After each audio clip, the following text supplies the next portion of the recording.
Right, folks, good evening. Good evening, one and all, and welcome back. Some 6 years, is it 6 years? 6 years later, I think it was 2020, my last CK3 playthrough, to CK3. Oh, how do I look? My camera is kind of cut off. I think I've got a slight tan, but not as bad as I have done in the past. Sir Whoopi, welcome. Malachite, hello Ollie. Bob Ross's Stunt Double, welcome. Welcome. Good to see you. The dulcet tones haven't changed too much. Anyway, everybody, I'm very excited about today. So I thought I'd pour myself a bit of liquid refreshment. A bit of duty-free. Duty-free. £11 a bottle. So I bought 4, as you do. Right, how's my feet? My feet are perfectly fine. My ankle, I say perfectly fine, my ankle is still not 100%. If I twist it or turn in an awkward manner, it does still cause pain. Anyway, we'll get to Flim Flam tomorrow. There's no time for Flim Flam today, because today we're starting this. So I'm leaving the Flim Flam for tomorrow, because I'm streaming tomorrow Cyberpunk. I'm streaming Cyberpunk tomorrow, and it's going to be one of those HUD-less exploration, me talking normally kind of streams, because we've got some downtime now, and poor V's been pulled from pillar to post recently, so he wants to read in his new... He wants to just explore his new apartment again, wants to read, chill out, and just explore the area around his new apartment. So we can do that tomorrow, whilst chilling out, whilst I give you Flim Flam, holiday updates, the sagas, and all the goings on. So today we can focus on task, and that is, let's get diving into this, because there's a lot to cover. I'm really excited about this. We'll see how it goes, but bear with me on this one. So, welcome to Crusader Kings III. I have specifically installed the Roads to Power DLC because, well, we're going to be a landless character, obviously. I think you've all gathered that much from the description and from the intro. I do have a thumbnail, but I didn't want to put it up because it gives off the reveals.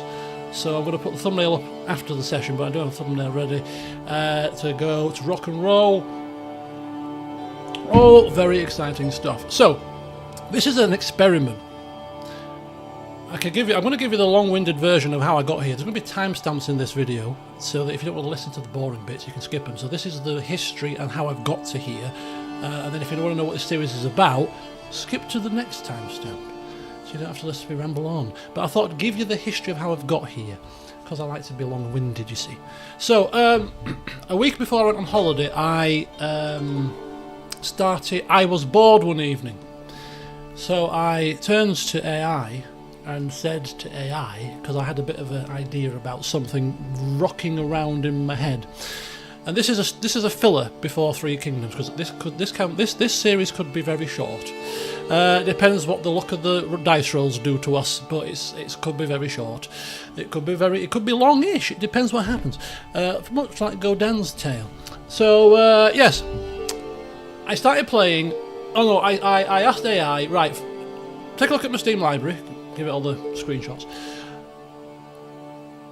Pick a game and I want you to keep track of the story, what's happening, and roleplay as any characters that I come across to bring them to life, almost like a tabletop, so that you'll be playing as the other characters, I'm playing as the character, the protagonist, and keep track of the story, so enrich the kind of roleplay experience. Because I struggle to roleplay off camera, and I have since starting LPing, and this is helping me to actually stick to roleplay off camera. It's really good fun. So anyway, it did that, and the game that it picked, rather unsurprisingly, because it's perfect for what I asked it to do, was Crusader Kings III. So I was like, shouldn't be surprised you picked that, but fine. Installed it there and then. And then looked and thought, I have installed quite a few DLCs for the last time. Excellent. So I've got, as you can see at the bottom screen, I've got quite a few of the DLCs. So that was that. And then I started playing Earl Conan of Ireland, Earl of Dublin, sorry, in the style that I was trying to achieve, which is the AI was role-playing as the characters, as my council members in character based on their traits, and I asked it stuff such as, don't try to please me, don't try, just role-play these characters based on their traits. If they clash in council meetings because their traits oppose, etc., they will take different views on decisions, then please do that. And I will, as the liege lord, make the final decision. So, give it some parameters. And then off I went. So it was chronicling what was happening, and you obviously got to screenshot all the stuff and give it all the stuff. And then, for key, really major decisions, I convened the council and role-played the council and had conversations with the characters that it was playing, and it was so much fun, right? So I thought, this is fun. This is really good. So I went on holiday and thought, right, what am I going to do for the next series? Because this was never intended to come like right now, but I went on holiday, and on holiday I was doing a lot of thinking about the channel and stuff, and getting back into the momentum with things, because I feel like things have been, with my health and stuff, a bit stop-start this year.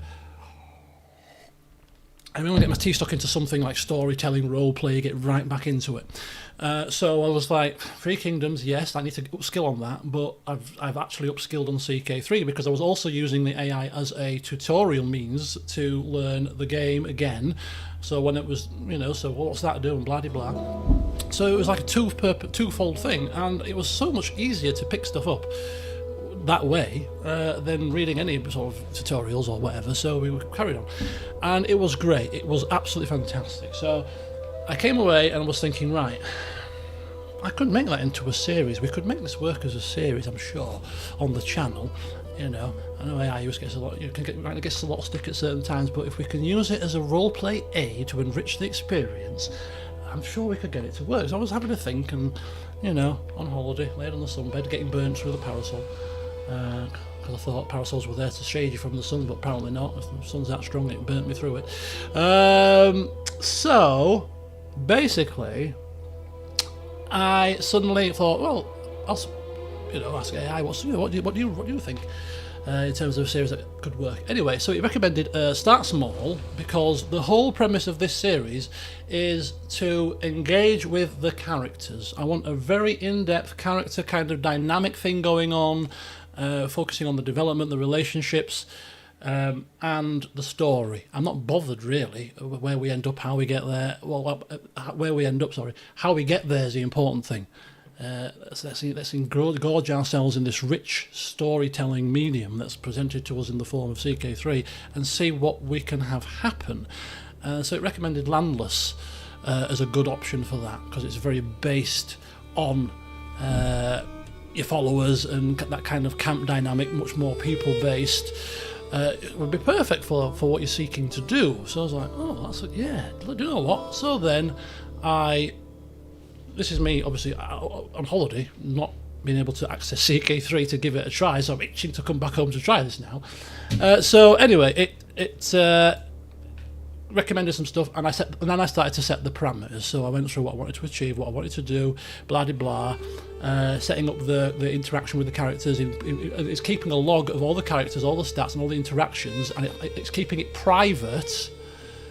It's keeping it private so that I can't see it, so that the characters will change how they react to me based on if I snub them a couple of times, refuse to take their advice. They might get a bit of a hump on, but it's keeping that secret from me, and it's logging it, but it's reacting as people get treated. So it's like, okay, this is really pretty cool. So I set all that up, and then for whatever reason I was doing it's not yoga, but I do like a mobilization routine, and every day on holiday I'll have to put the picture, I think I did put the picture on Discord server, of the view looking out into the sea with the other town over there, the big mountainous rock here, and it was a perfect spot to do my morning stretches. So every morning about 10 o'clock I put my headphones on, put Claire Obscure music on, and then I'd be stretching, doing my stretches, lifting my knees, doing a few yoga poses, looking out, and then something came to me. And I thought, I've got an idea. Because I've got to create a character, right? I've got to create a character for this series. I've got an idea. Ooh, that could be a good one. So I came up with an idea, which I'll tell you what the idea is very shortly. So, yes, exactly. I'm using a project, Joker Jake, with source documents. So I hopefully will maintain and keep track of as much information as possible. And I'm using separate chats for separate things. But anyway, I came up with this idea and I thought, that's genius. What a genius idea, if I do say so myself. So I ran away and thought, let's redid the, we've input a few things. And then I went tabletopping yesterday. And then came up with the final premise. So it's almost like over the past 2 weeks, things have kind of knocked on and happened, and they've all come together to create this series. So I'm hoping that this series is going to be a hell of a lot of fun, because I'm really, really looking forward to trying this out, and hopefully the AI use in it will be pretty seamless, because I'll be using dictation and talking and just recording whilst I'm talking, so I don't have to type stuff. You won't even notice it because I can tab out of the game and the music still plays and the things still move, so I will just be switching between dictation and not dictation, so that when I'm talking through what I'm doing, it's listening and it can pick it up, so that it's very quick in its responses. So the premise is this: one character, no reloads. This is a new timestamp now. No reloads till death.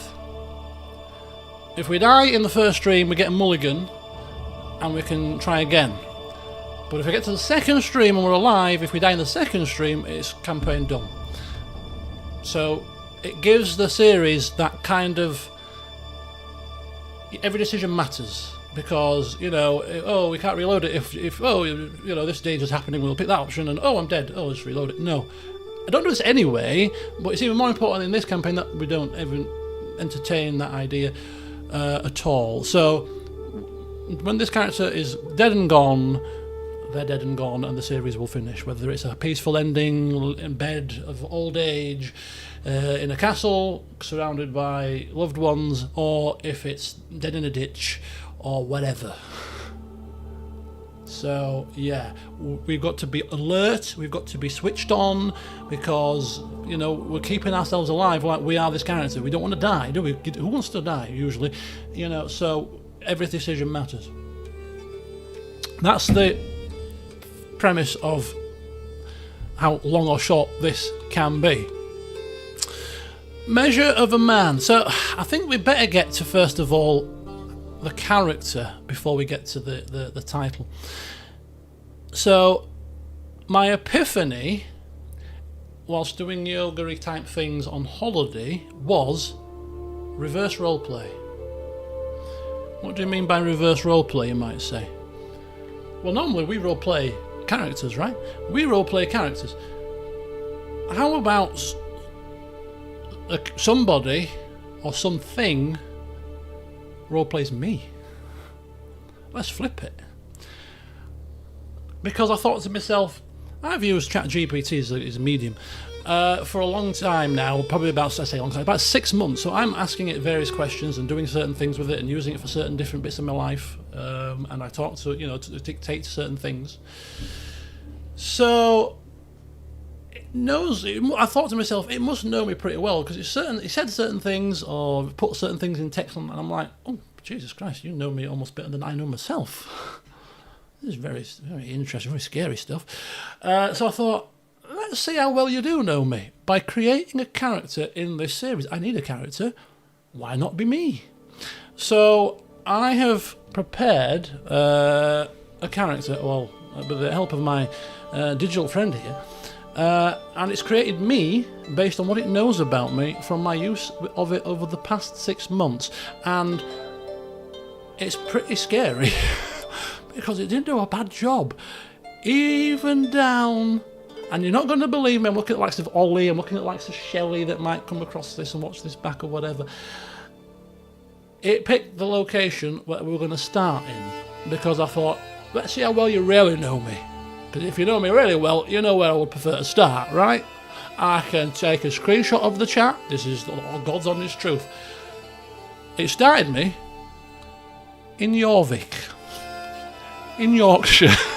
And I'm like, you know me very well. Honest to God, I crossed my heart, my fingers aren't crossed. I swear to God, it started me in Jorvik, and I was like, you've already got off to a good start, eh? You clearly know me very well. I don't know how you've picked this up, this behaviour trait of familiarity and comfort, but you've done well there. So we're starting in Jorvik. What? I'm busy at the moment. So, yeah, it picked Jorvik. So let's load the campaign up and we'll take a look at our character. Damien with an A rather than an E, because that's the more medieval spelling apparently. This is the opening gambit. There you go. I mean, I didn't spend a great deal on myself. But here I am. Proper age. Now this is like Life on Mars. Remember this Florist series that we did, Sam Dyson? This is a similar concept almost. At 43 years young, I've been punted into medieval Yorkshire. Hang on. What's happened here? Here I am. Camp of tents outside the walled city of York, or town of York, Jorvik. The flippin' hell's happened here? Exactly, 43. Could be a very short series. But this is why, as I said, the premise could be very short. But it makes again, so time is also of the essence as well. So all this kind of, let's take ages to go halfway across the map for this random contract that's not going to pay us very much. Every decision matters. Time is of the essence here. Time is of the essence. So we're in 867. We're in Jorvik. So that's how the character was created, and it's been created with, warts and all. The prompt was warts and all. If there's any negative traits you've picked up in me, please feel free to put them as a negative trait in the character. We want not a perfection character, we want a character with flaws, potentially. So these are the traits that ChatGPT picked for me, based on its knowledge of me. Diligent, you see? Diligent individual. It depends what I'm doing, but if I'm doing something that I enjoy, doing something that I think I really want, diligent, you won't find anybody more diligent or determined. Compassionate. I'm a compassionate soul. I mean, I laugh and joke and say it like it's a joke, but actually I am. I mean, you won't be a manager and a mentor and a training manager focusing on people's development and, people generally saying, you're a very good manager. I'm like, oh, well, I'm just me. Just kind of me. So compassionate, it's picked up on that. And hello, Liv, welcome as well. And stubborn. I'm a Taurus. Stubborn, yeah, I am. I'm telling you, it knows me all too well. Now, I was thinking to myself, what education trait would I pick if I had a choice? Clearly not martial. I'm not a martial man. I've played a bit of Total War. I'm not the best. I'm alright, but I'm not martial. I would not, diplomacy, yeah, I can talk. Do I have the patience for diplomacy? Maybe not quite so much. Stewardship, I'm from Yorkshire. I've got a degree in, sort of three-quarters degree in mathematics, so a specialism in maths at primary education. I'm in a job that requires numbers. I like numbers, and I like saving money. I run spreadsheets for my own finances. I would pick a stewardship education, and it did. Box number 2 ticked. It's doing a very good job here. It knows me very well. Does our AI friend here. So these were the traits that it picked. Administrator. I don't recall picking that. Is that randomised? Because I didn't pick that. It's already gone. It's already gone awry. How have we got administrator? Shrewd. Yeah, so we picked shrewd. Shrewd, yeah, shrewd with money, shrewd with a lot of things. It's all about the spreadsheets and the cost savings and ringing your internet providers when your contract expires to get it cheaper. All these kind of money saving tips I bring to you. Yeah, shrewd, very much so. I'm an admin on my own Discord. Yeah, that's very true. Oh. You see, I did tell you it knows me better than it knows myself. It's frightening. It's very, very frightening. So yes, they are the traits that were picked for me. You've got administrator because you have many perks to stewardship lifestyle. Oh, so it's based on the... Oh, we haven't got to that bit yet, have we? The lifestyle choice. It gives it randomly. Oh, thank you for that. Thank you. So I'm still learning the game, obviously. I've learned enough to be able to get me through the first session. I'm playing a test session off camera to learn the mechanics. And so I know enough to bumble my way through the setup. Right, so it's called... So the character there... So here we are. 15 diplomacy, 9 martial. Diplomacy, not bad. We'll get to the... I think there's some blurb here about why certain things were chosen.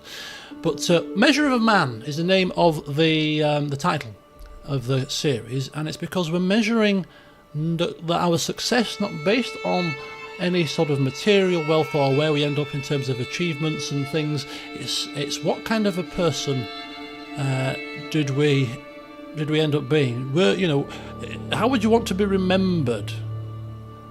How would you want to be remembered? Want to be remembered as, as a compassionate, caring individual that was kind and helpful, So that's the kind of premise that we're going for. What will be the measure of Master Damien of the Golden Oak? Now, the Golden Oak was chosen as the name of the company because... an oak tree represents a place where people will congregate. It's also very much a grounded thing, a tree, grounded individual without too many overly ambitious aspirations. As I said, it knows me pretty well. So this is supposed to be an oak tree. I couldn't find a bloody oak tree. I wasn't going to spend ages doing it. But gold, silver and a green background is our coat of arms. 11 prowess because, hey, I play a lot of football, keep myself in shape, so, I'm an ex-copper, so, I know how to handle myself if I need to do.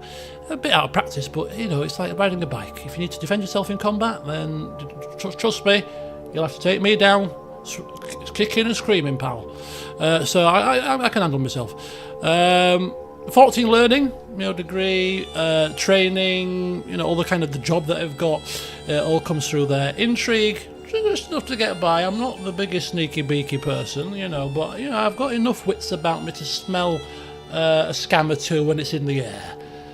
Don't ask me to murder somebody. I might be useless at that, but I can sniff out something foul if it's blatantly obvious. If it's more subtle, then I might struggle.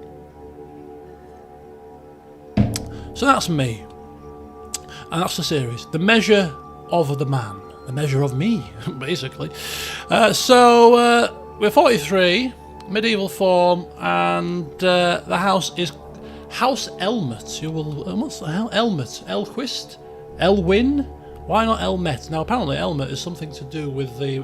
It's a word that links to the area at the time. Apparently, connects us to our home region and Leeds, rather than. So, yeah. Basically, it is a locational word, so it sounded good enough to me because the third of our L naming conventions here. So the crest, I've gone through that. Their starting culture: Anglo-Saxon and Catholic, because that's the general populace at this current time. So we're a homelander.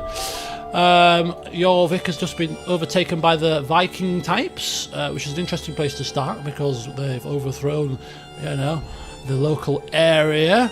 We're in 987. Oh, am I covering it up? I'm covering it up. It's 867. We're in 867.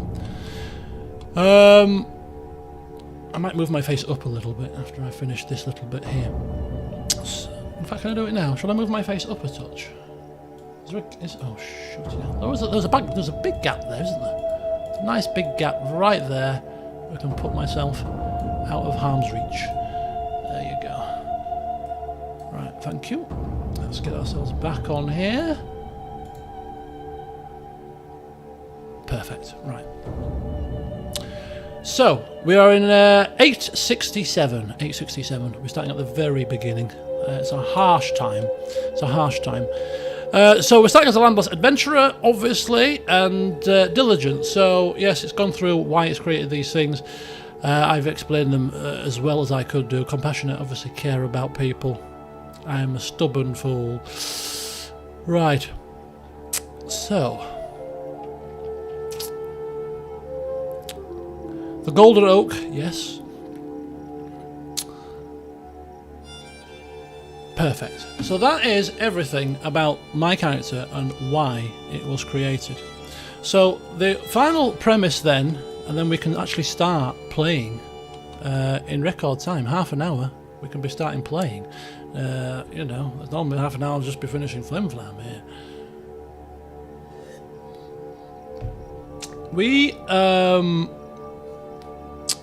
So I said that things came together, and the last piece of the puzzle that came together was D&Ding yesterday. Because I've got the box set for D&D, what they call it, 5.5 or whatever it is, you know, the 2024 version, and we're playing a starter set. And I thought to myself, in addition to role-playing the characters, I can be the DM as well. So that we're almost playing like a live-action tabletop session of CK3, where, you know, where the DM would put the filler in. You know, you sat around the table, you've got your crisps and your snacks, and then you sat around, right, and the DM runs the show, doesn't it? The DM tells you about, oh, and you're coming up to a camp, and this is what you can see, and this is what you can do, and all the rest of it. And you all interact with the DM, interact with each other, and you play a session of tabletop. Well, this is exactly what this is going to be like, because AI will be running the characters. I might even start talking to the characters as if, you know, live on camera. We're going to have campfire conversations rather than council meetings. We'll have campfire conflabs. I'll do most of them off camera probably, but I might do one or two on, so you can see the banter that goes on as the characters are getting to know each other and having banter by the campfire. And also it will be DMing as well, so it'll set the scene for us and what we can see and what we can smell and all that kind of jazz. So yeah, we're going to have a live action CK3 tabletop session of me in 867 Jorvik to see how we get on. Now, we were a very successful tax officer of the day, you know, our 867 HMRC version, and Jorvik got taken over by Vikings, and they have the uncouth creatures that they are. Didn't have any need for administration, which makes sense, administrator, and ousted us burnt the damn place down when it's pillaging and raiding and pillaging route, and we had to up sticks, and we decided at 43 we could try to get back into employment, or do you know what, we could actually just hit the road, be free spirits. This place is not what it used to be. The Vikings are here. You know, I mean, we can try to integrate if we want, but ultimately, maybe our time has come to up sticks and relocate. But what the hell am I doing here? It's supposed to be 2026. What the hell's happening? So there we go. Am I playing a wizard? Yes, I am playing a wizard. How did you guess? There's a wizard, a cleric, a fighter, and a rogue, and none of them appealed to me apart from a wizard. So yeah, of course I'm the flipping wizard. Just like, why am I playing in York? Anyway.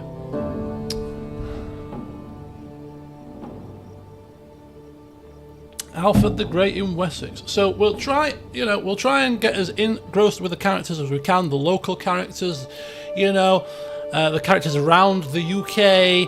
Obviously we're based here, so we're not going to go too heavy with it, but we'll just, you know, maybe once a session, just check on a couple of the neighbours, see what we can see, because it makes as much sense to keep track of world events and what's happening with the world map. We don't obviously get involved in battling for land anymore necessarily at the moment, but it might be worth seeing who's expanding and what's happening and all that kind of jazz.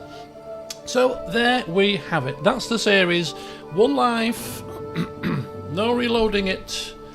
AI has created me. I will be making most of the decisions as myself, pretty much. I might ask for AI's opinion just to get a bit of a laugh and see whether or not it picks the same. Because if you're me, you should, shouldn't you? To keep it in check and see whether or not it's on track. But yeah, the main purpose of it is to DM, set the scene for us, and it's to basically enrich the roleplay by bringing the characters of our company to life. So we'll see whether it has the desired effect. We can hear some... Indeed we can. Indeed we can. So we are here. We have arrived. We've been kicked out. We've set up camp, and the path ahead stretches on and on. On a lonely, winding thread to whining towards the distant horizon. My camp is quiet, just a few scattered tents and pack animals yawning in the breeze. Strangers and hangers-on rise with the day, preparing for their morning chores with reluctance. Most are the miscellaneous chaff that flit in and out of a group on the road with each new settlement. Few faces catch my eye as ones I recognise, at least in more than passing. Now, perhaps I recognise these individuals perhaps from my time in the tax office of 867. But yeah, we'll see whether or not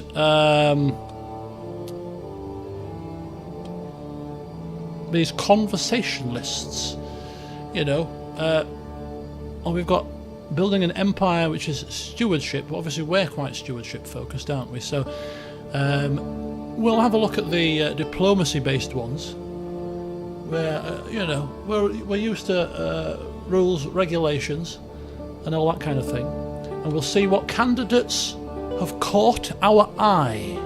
Now, I'm not sure of the mechanics of this, but do you have to accept these people, or can you just not accept them, or do they just naturally come?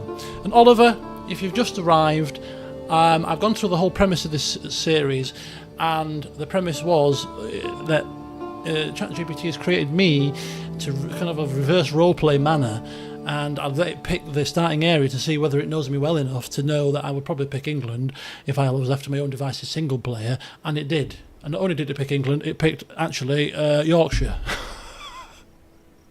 So we have to accept them. Oh, they will join our camp. Right, so what we're going to do is we're going to get acquainted with our two followers. Let's get acquainted with them. Or we could take no worthy followers, of course. But I mean, we'll get things off with a couple, I think.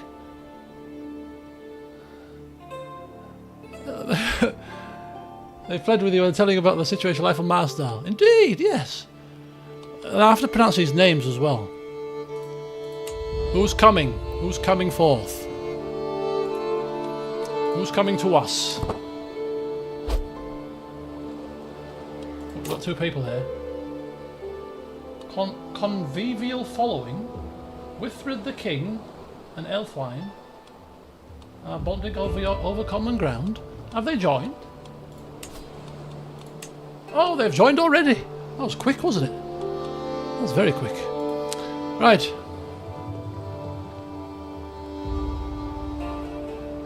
Oh, what I've done is I've set it to right click is to pause. We paused. Right click of my mouse, center click of my mouse button locks the tooltips. I've got it as middle mouse lock. So yeah, wherever the wind takes us, we are taking things as they come. We have got two followers.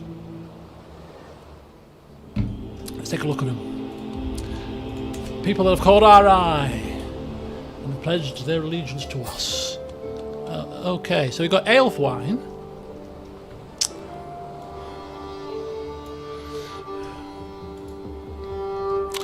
Who is 36 and is currently a knight at the moment.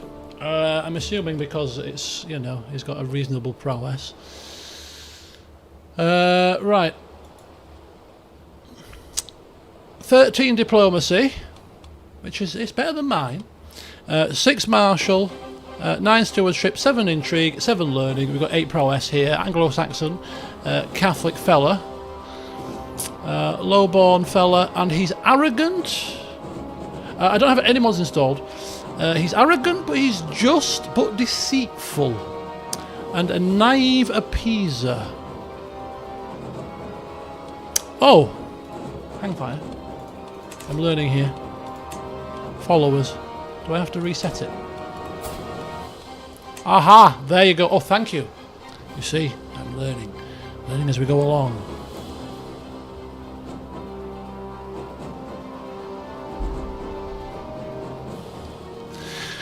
Right, so who was this first character?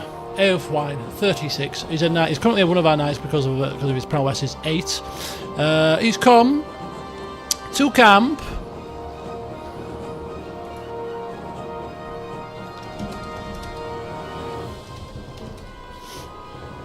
No family, no relationships, no followers.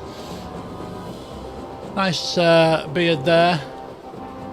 Curly hair.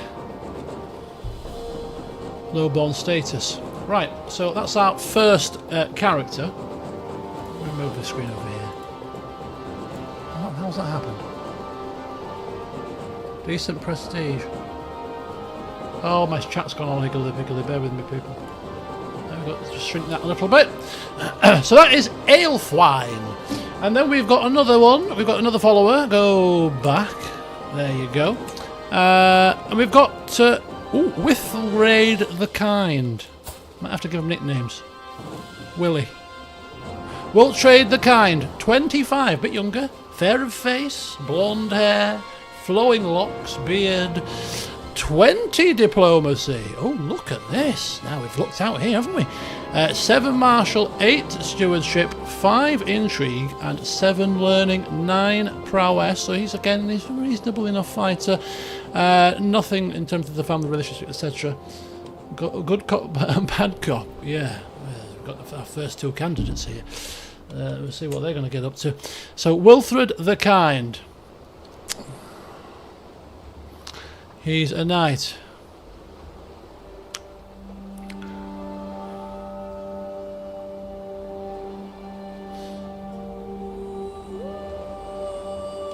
With some of this music, I've noticed that it sounds very much like what's the game I'm thinking of? Kingdom Come Deliverance. There's a couple of pieces of music I've heard when I've been playing this that sound very much like Kingdom Come Deliverance. If you overrode the Fearless Empath, it will bring up how he would believe in game in case it's used where. What's that? Fearless Empath. Where's that? Oh, that! What is Fearless Empath? What is it? Character personality. Oh, for God's sake, what's that? What the hell's happening here? Compassionate and significantly more likely not to harm others. Release prisoners. Ah, well, we're compassionate as well, so we've got a bit of commonality here. Bit of commonality. Which is good to see.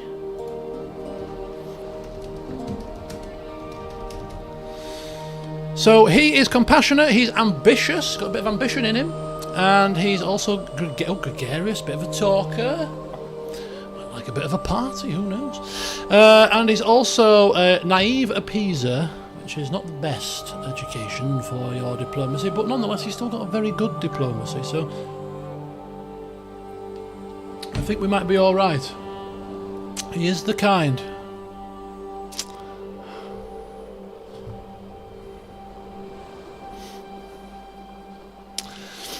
Right, so we've got a bit of a blurb about some of these people. So let's just take a look at a couple of these characters here. So the first character, who is Ælfwine, seriously not a great commander, administrator, or fighter. So he could care about law, fairness, and proper treatment. Right, okay. Definitely the second option. There's a setting that means when you hover over those links, it will, after a few seconds, lock. So you can click the links that are in the toolbar. Yeah, I changed it to manual lock, so middle mouse button locks them now, rather than it hovering. So if I just click the middle mouse button, it's supposed. There you go. It's supposed to lock it. There you go. Middle mouse button, rather than the timed one. Yeah, socialising, drinking free. I mean, I do love a good drink, and I do love a good bit of socialising. So yeah. Let's have a look here. So yeah, Withræd is the front runner of the two. I think we've gathered that. And he could, well, definitely. I think there's a commonality there. It's a bit early to start, say, you know, but there's when you've got that energy with somebody, you know you've got that energy with them, right? So yes, welcome these two people into camp. We've got Withræd the Kind, and we have got what was the other fella called? Ælfwine.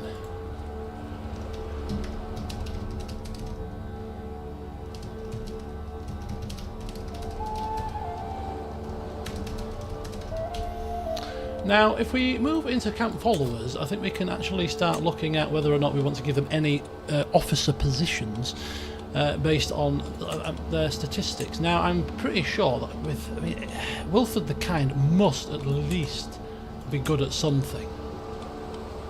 He's a good second, which we are kind of got that, that commonality there. We've already kind of hit it off on first meetings, and obviously we've recognised him in the crowd. Stooge. Ælfwine would make an average stooge. Ælfwine. It's a bit too early to appoint you as a stooge. Make a fool of yourself. I don't think we can actually have. Can we have body? Oh, they do both qualify as bodyguards as well. Right. So the DM is interjecting here, as we have got our two candidates step forward, spotted in the crowd. We've got Ælfwine. As the camp stirs, the camp stirs. I know you. Weren't you the village fool? Two familiar figures separate themselves from the mourning crowd. Ælfwine comes forth first. He moves with measured confidence of a man who has spent years speaking in rooms where every word matters. Ruby Games Live, welcome, welcome, welcome. You remember him from your time dealing with levies, rents, and the endless quarrels of men who insisted that rules applied only to their neighbours. Ælfwine was offered the one sent to settle the matter. You see, bit of enforcement work. He stops before you and gives a small, knowing smile. Master Damien, I wondered how long it would take you to notice me among this collection of idlers and opportunists. His tone is almost dry, challenging. You always did prefer a clean ledger and a straight answer. I can promise you one of those. He's got a reputation for fairness, but also for finding clever ways around inconvenient truths. He believes strongly in order and justice, though he sometimes appears to regard honesty as a method rather than a duty. Yes. Now, a few paces behind him stands Withræd. You recognise him as well, although through different circumstances. Where Ælfwine was most often found arguing over law and obligations, Withræd was the man people sought when those arguments had already done their damage. He had a gift for calming frightened families, persuading stubborn men to listen and making even the proud feel that compromise had been their own idea. It's good to see you, he says to us. I heard you had taken to the road, though I did not expect to find you gathering half of the North Riding beneath a tree banner. His eyes scattered across the tents. They are uncertain, but well, the job's worth. Most of them do not yet know whether this is a company, a refuge, or merely somewhere to sleep. But it's not a criticism. Every household begins as strangers wondering whether they can trust one another. And every failed household begins with someone saying precisely that.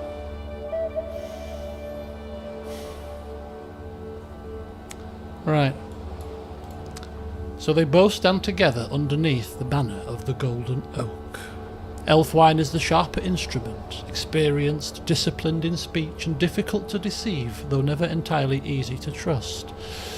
Withræd is the warmer presence, brave, perceptive, and naturally able to draw people together, though perhaps less prepared for the cruelty of powerful men. Both, both understand something of what you are trying to build, and both are waiting to hear why you called them forward. Well, they'll know in good time. For the time being, sit under by the campfire and shut your faces. I'm thinking here what we're going to be doing. Right, so no stooges. So, bodyguards. I mean, we're going to come across other people on the road. I don't know whether or not we should be rushing into things. So whether or not, I think maybe we'll just make one of them the bodyguard. We'll entrust one of the bodyguard positions to the man that we vibed it off with. I mean, some better bodyguards might come down the line, so but for the time being, as somebody that doesn't want to die, anytime soon. At least having one bodyguard is better than none. And Ælfwine, sorry, my friend, we'll have to make do. But yes, how often can we reappoint our officers? It depends on the jobs that they're doing. I mean, are you talking from a gameplay mechanic? I don't know if you're talking from like roleplay mechanic. Basically, if we trust them, a caravan master, you can set them to recruit people as you move around the map. Okay, what's that? Caravan master. They're both poor at the minute. I mean, we might wait until see if we can pick up somebody first. Anyway, so we're talking to the two. We're talking to the two arrivals, welcoming them to camp, just explaining to them that we are setting things up and we are thinking about what we might want to do in the future. So just to make themselves comfortable, make them, get themselves settled in. The food tent is over there. Go help yourselves to a spot of lunch. But we'll speak with them in due course. And of course, if we need to convene with a camp meeting, we can do so. So we send them both off to go and get settled into camp. And as we're doing so, we just pull back the other fella. I'm not good with names. You'll have to forgive me. Withræd, the kind, I hear you're called, out there in the lands around here, which bodes very well for you. Kindness is a virtue, I hear. Anyway, I hear you can handle yourself pretty well. And well, the road's very dangerous, and well, between you and I do not have any desire to be popping my clogs anytime soon. So if you don't mind, just looking out for me as my bodyguard, at least for the time being, it'll be very much appreciated. We entrust Withræd the Kind to the role of bodyguard. I don't know what the role of bodyguard will do mechanically, but it seems like a good option. I mean, will he get a bodyguard called the Kind? Withræd pauses at the others as the others drift toward the food tent. A popular no nickname it's a big deal. So having somebody actually with a named moniker. Well, that's cool. We've definitely looked out then. So he waits for the others to head off towards the food tent. What was his fighting ability? It was 9, right? Yeah, it's better than the other guy. Can you kill them kindly, please? He looks almost surprised, not by the request itself, but by the blunt honesty of it. The corner of his mouth lifts. I've heard men ask for protection in many ways, Master Damien. Few have admitted quite so plainly that they would prefer not to die. Well, that's what you get with me. Distinct bluntness. He glances, kill them with kindness. That's also very true. That is a saying. Overfeed them to death. He glances toward the road beyond the camp where the track disappears between the low hills. Yes, he could. That's very good. True. That's very good. That's very true. Also, Marshal, he could be a talker. He could talk them down, convince them that killing me is a foolish idea. There is no a dead leader protects no one. He says, keeps no promises and builds nothing. His expression settles into something more serious. I can handle myself well enough. More importantly, I know where danger is approaching before steel is drawn. I watch the road, the strangers who enter camp, and the men who smile too readily when they speak with you. For the time being, I will stand beside you. Though I should warn you, if you insist on walking willingly into danger, I may occasionally have to be unkind in order to keep Withræd the Kind from acquiring a dead employer. Okay. Please, yes, if you need to be unkind, then please feel free. That is definitely something that we will permit.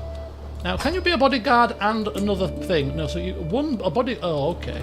So, if we wanted to appoint him to be our second in due course, I'm assuming we can do that.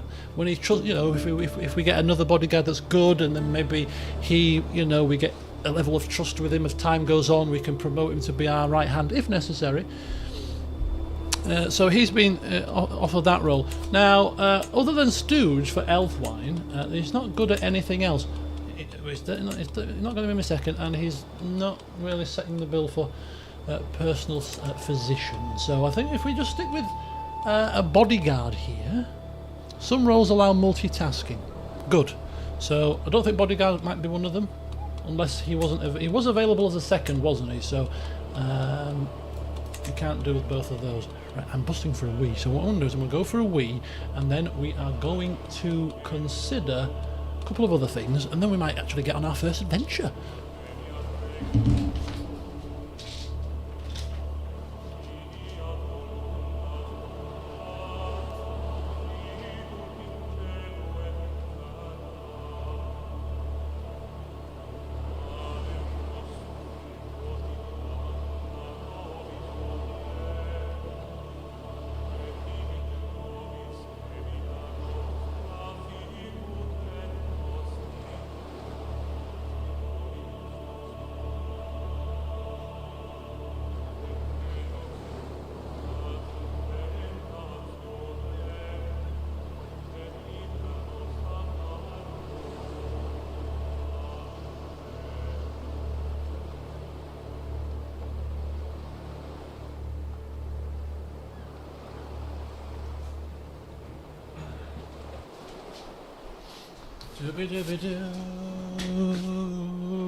Protecting me is a full-time gig? Of course it is. I stepped on a shovel and cut my foot open. Alright? I need protection. Round the clock. So we have our bodyguard. The kindest bodyguard you're ever likely to see. We've already started with some memorable moments, I think. Right, so let's go through this. So camp, we've got Jorvik. Now we can build camp buildings, but we'll get to that when we decide whether we're going to build buildings now or whether we're going to build buildings later, because we might want to pay for a really good follower instead and build buildings a bit later. So we'll hold off on the building work for the time being. I'll get to that tomorrow, Cham. Tomorrow we're going to get all holiday flim flam. But no, I haven't put my claim in yet. That's tomorrow's task. So, laws. This is a camp purpose. Now, having a camp purpose basically is a way to sort of, I don't know, specialise your camp, set you off in a certain direction, whether you want to be swords for hire, scholars, whatever, scholars, freebooters, etc. We're going to stick with Wanderers for now, because AI also knows me very well in terms of when I do my role plays, I don't tend to have a lot of predetermined, this is what I want them to do step by step. I like the role play to develop as the game progresses and the character, picks up traits. For example, Fedora. Did I plan for Fedora to have an infatuation with hats? No, it happened as the game progressed. It was just something that happened. So the game suggested that we stick with Wanderers until something happens to shift us in a particular direction, so kind of keeping our options open. So I thought, you've got that right as well, you're doing very well. So we're going to stick with Wanderers for the time being until we might get a natural shift in a particular direction for one of these others. I didn't plan for Vulpus to be a deviant. That's the best way to describe it. Deviant. Yeah, I'll yeah, very much so.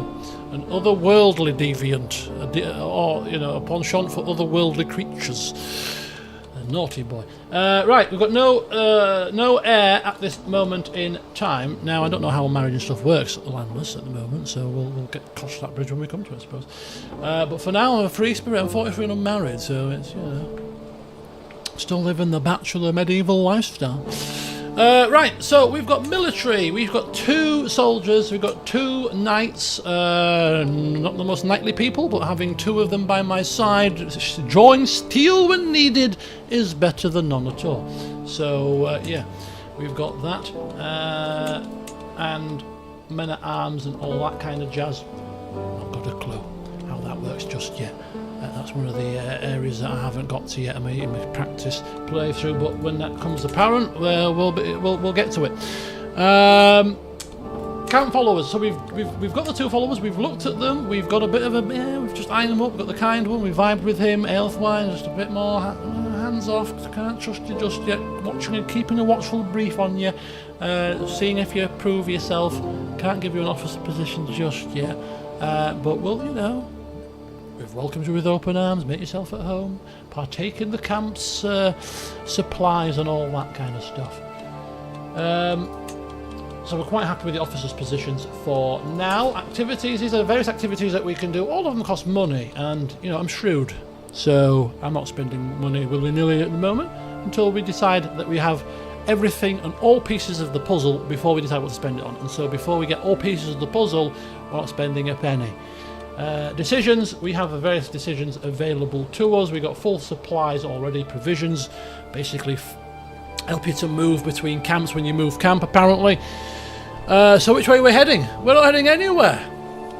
You guys can be followers too. Not the official followers, but you can just be camp people. Feel free to partake in the roleplay. We can, if you want to create a character, we've got AI tracking this for us, my friends, as a dungeon master here. If you want to have a character in the game, I can interact with you guys as well, and I can introduce you into the game. Maybe I should put it on the Discord server. A little area where if you want to create your own characters to put into the roleplay, you know, do a quick blurb, a quick character sheet, and I'll put you into the roleplay. How about that? And then when you come along to streams, you've got your character, and they can form part of the conversations as necessary. I think that might be a good idea. Anyway, so yeah, we're not moving at the moment, but we're just eyeing a few things up. I think we need to go visit the castle holding. Have a prowl around the streets. You know, use my contacts and shrewd knowledge of the area to see if there's anybody else that wants to come along, because having trusted people by your side on dangerous journeys in this ever-shifting environment of Jorvik and the surrounding regions is probably not a bad idea. So, yeah, we'll do that in a second, but before we do, let's just have a quick look at the map. We've got a war going on. As we zoom out, Jorvik. It's ruled by Jarl Halfdan Whiteshirt, who is currently attacking the petty king Ælfwine of Northumbria. So we've got Jorvik in a war with our northern neighbours. Pretty much probably because there's a Viking and he just likes to fight. So he's the ruling Jarl of Jorvik. Will we ever come into his... Oh, there's Leeds, look! There we are. We're in York now. Perhaps can we visit Leeds, my lord? Yes, we can camp in Leeds instead. Why not? This Jorvik place is too close to the Viking hordes for my liking. I don't know if it works. Whether you can just you can up camp and just leave. So I think we can just up and go to Leeds, can't we? Can we? Should we make camp in Leeds? I think so. I'm thinking we should get it properly close to home. You know. How dare you put me in Jorvik game? How dare you? I should have called myself Marcellus Bielsaid of the Viking era, of the medieval era. York City playthrough. Too many tangents here. Who's the fellow he's at war with? The fellow he's at war with is a Northumbrian fella. Petty King Ælfwine. Now, for stuff like this, I'll do all of this off camera. When I get the recording back, I'll update all of the chronicle and stuff with the goings on of the political landscape, just for a bit of filler. But I won't do any of that during the stream. We'll just do proper all the immediate roleplay, camp roleplay stuff. But yeah, so we've got Petty King Ælfwine here, who's deceitful, callous, and arbitrary. He's not a nice man, is he? He's a treacherous villain, and he's a snake indeed. 24 intrigue. Yes, I think actually. As much as he's probably, what was he? He must have been a local, yeah, Anglo-Saxon fella. This half-shirt man. Let's have a look at half-shirt. Ambitious, wrathful, and callous. He's also two villains together. Let me look at them. Who is the most villainous of the two? Whoever wins is going to be, I suppose, when he puts the other one on the rack or something. Is he even a torturer? Is he a torturer? Did I miss that? Oh, he is a torturer! Okay. We're not travelling north, people. We're not going anywhere near Northumbria right now. Any contracts up there? Forget it. I think we'll turn our horizon south. What's this learning one? That'll do. Jesus wept. And we've got a bit of burn property. Criminal. Muscly evil versus brainy evil.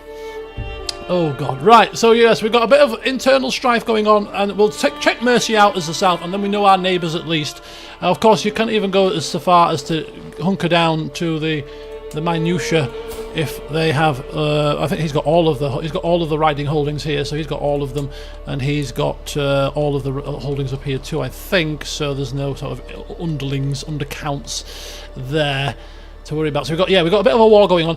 Mercia is ruled by Petty King Burgrud Bornson, who's an Anglo-Saxon fella, and he's defending against Jarl Ivar the Boneless of Surrey in the Sons of Lodbrok invasion of East Anglia. So East Anglia's been invaded, and he's defending against Jarl Halfdan Whiteshirt of Northumberland. So he's helping Northumberland. There's also a war for East Anglia from Jarl Ivar the Boneless, who is probably here.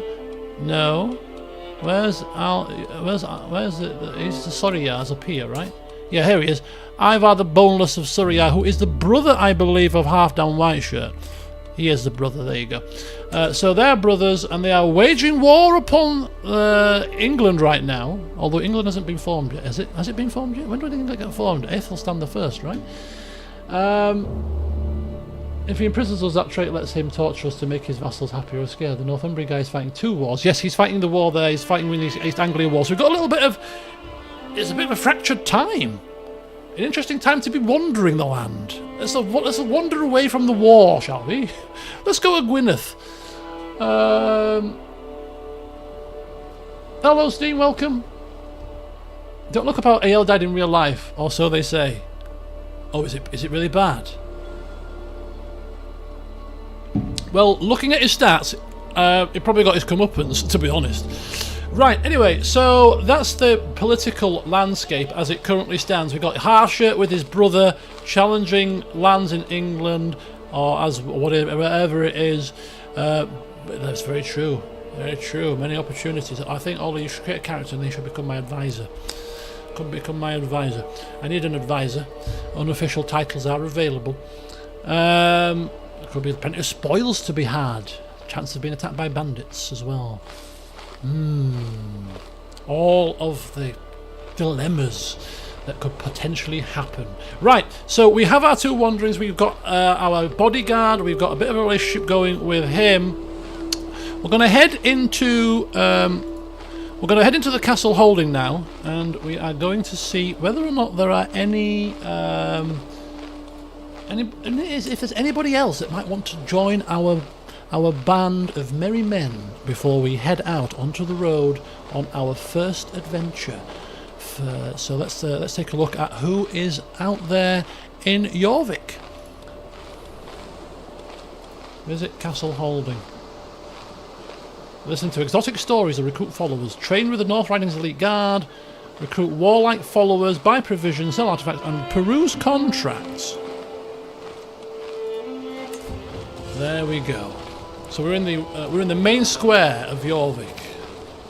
The main square, the hustle, the bustle. I wonder if the shambles is about. Is the shambles? When did the shambles will be made? The gates of Jorvik rise ahead of you. Heavy timber and iron set beneath stone walls, scarred by weather and war. The city beyond is already awake. Merchants shouting over one another, carts grinding through mud, soldiers drifting between alehouses, priests, petitioners, craftsmen and drifters, all competing for space. Withræd walks half a pace behind your right shoulder, already taking his new duty seriously. His eyes move constantly, not nervously, but carefully, marking narrow alleys, armed men, and anyone who watches you for too long. He's doing a good job already, isn't he? Ælfwine remains behind to help settle the camp, and perhaps more importantly to make sure nobody interprets. Help yourself to lunch as empty the stores and vanish before sunset. You make your purpose clear as you enter. We are looking for men. We are indeed. So, we have no physician, and we have no proper fighting men. So they could be two sets of people that would catch our attention, and especially if they cost money, because if we're going to pay money, then we're going to pay money for something that we need. Keep your eyes open for pickpockets. Good point. I shall indeed. And if I can't keep an eye, then I've got two more pairs of eyes behind me. You should look out for me. Few places are as majestic as a castle. Right. Let's have a look at Ælfwine Castle. Shall we take a look for a fighting man? I think we should. Before we move to head towards the castle, Withræd leans closer. You will find talent here, he says. The more difficult question is whether the talent comes attached to loyalty, desperation, or a knife. The Golden Oak has come looking for its next branch. We take a look let's go to look at Ælfwine Castle. Keep our eyes peeled for fighting men that may be willing to join the cause.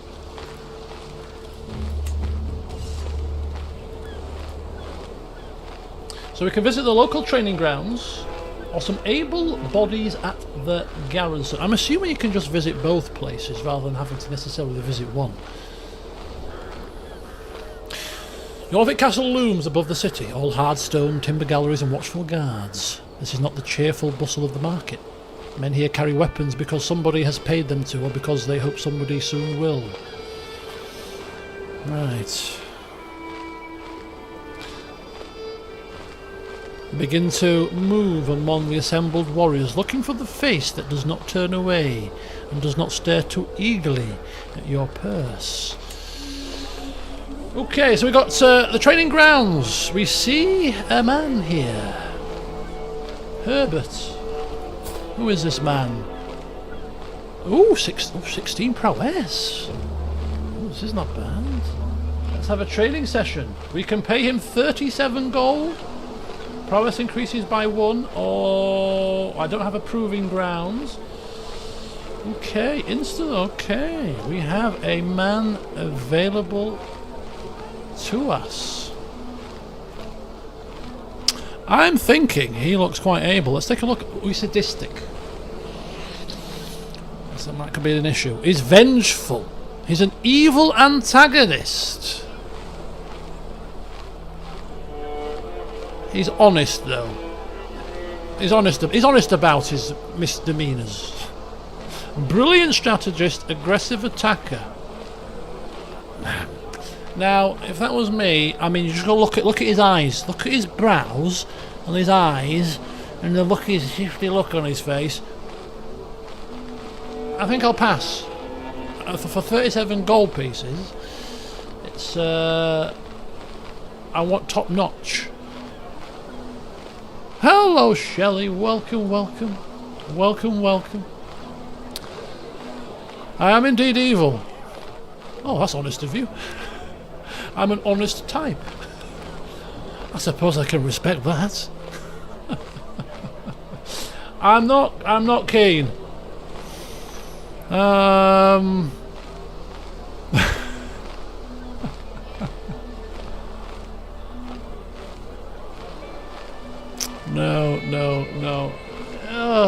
I don't think so.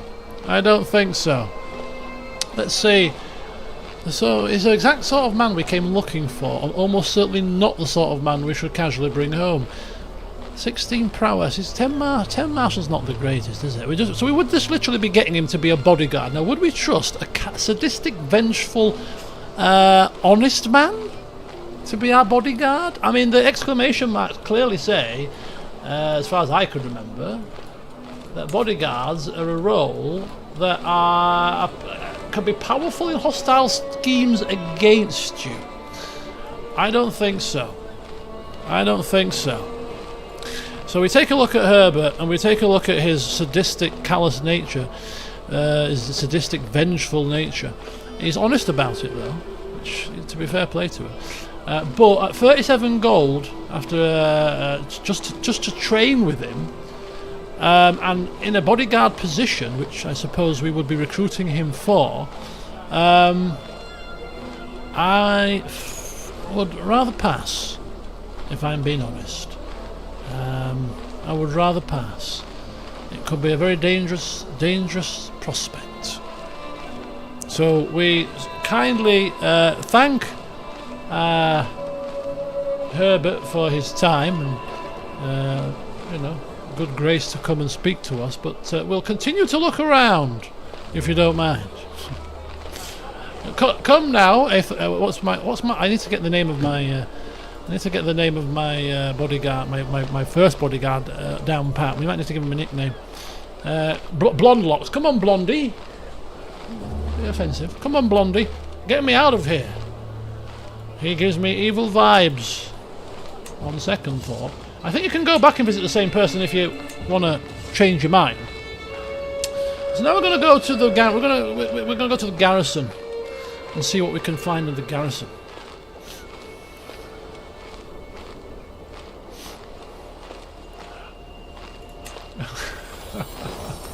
Inside the stuffy garrison, the guards have arranged a fighting ring to hone their skills. 2 of them are currently using it, jabbing each other, all the while cheered on by a handful of onlookers. I observed their training for a bit, and it's clear that Edgar, the first guard, is significantly more experienced than Searle, the second guard.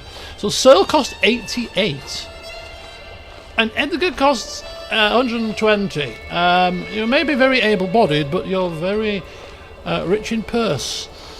I think that's a bit too much for me. A bit too much for me, Governor. Right, who's who here? Ælfwine. That's my man, right? What are you doing here? So you got Edgar, and only 11.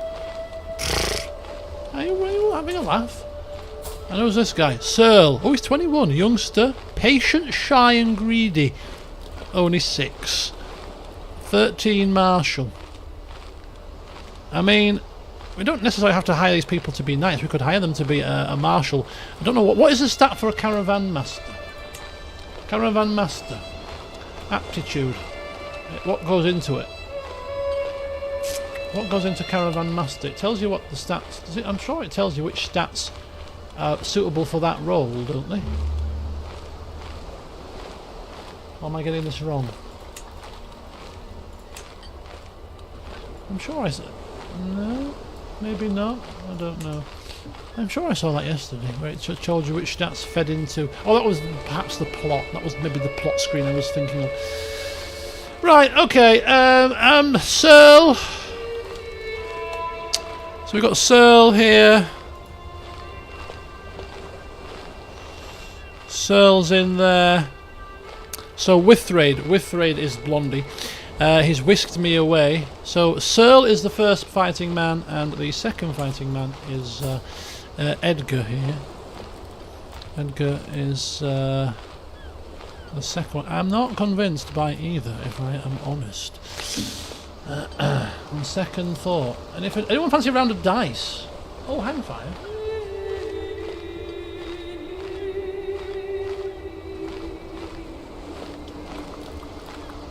Ooh, interesting. We could have a bit of a gamble. Man, I like a bit of horse racing, don't I?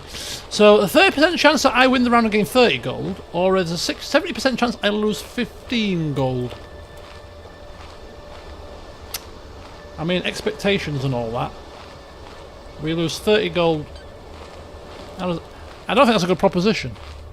Putting my mathematics head on, as a shrewd person, I don't think that's working in our favour, somehow. So we're not going to gamble.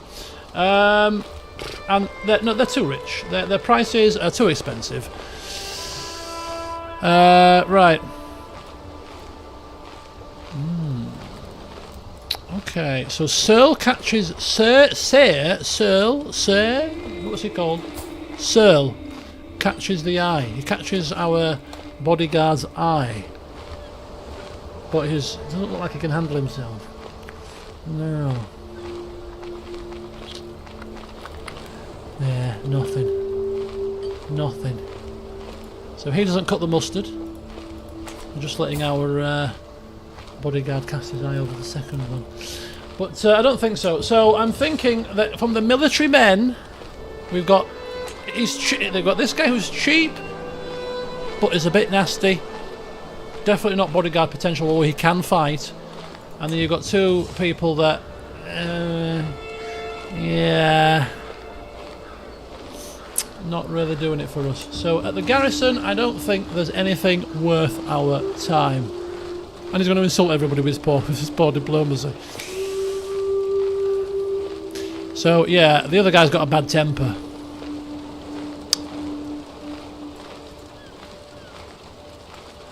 But you can... okay.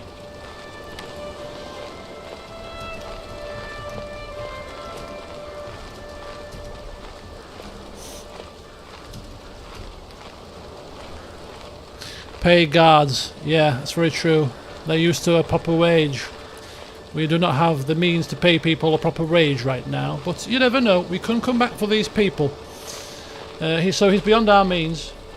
We're going to mingle now at the local tavern, because I like a drink. In fact, my triple rum is now finished. We're going to mingle with the tavern. The tavern goers. So, having found no suitable candidates at the barracks, we're going to now turn our attention to the local tavern. Going to treat our 2 followers that we've recently acquired to a drink. Show our kindly and compassionate ways. You know, once we can afford it. Yeah, have a drink on me to say welcome to the company. Welcome to the Golden Oak. Go get yourselves an ale or whatever they were drinking these parts. In the meantime, whilst you're drinking ale, I shall be mingling with the locals and trying to ascertain if there's anybody that catches my eye, or you know, that we think looks suitable and capable.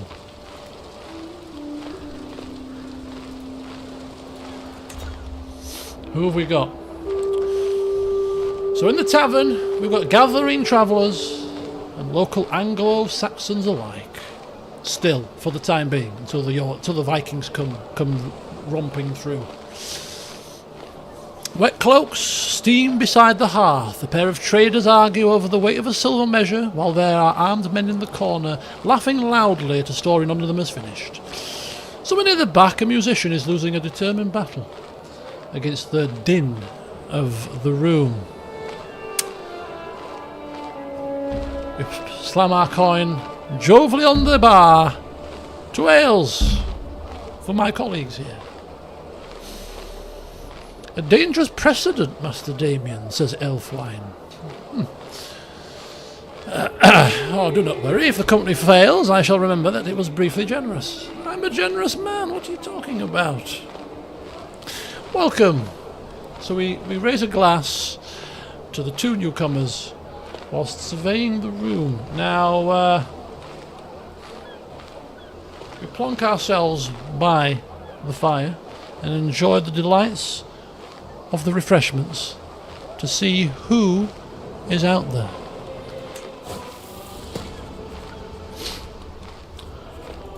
We have a storyteller, Wolf here. We seek him here, we seek him there, we seek him everywhere.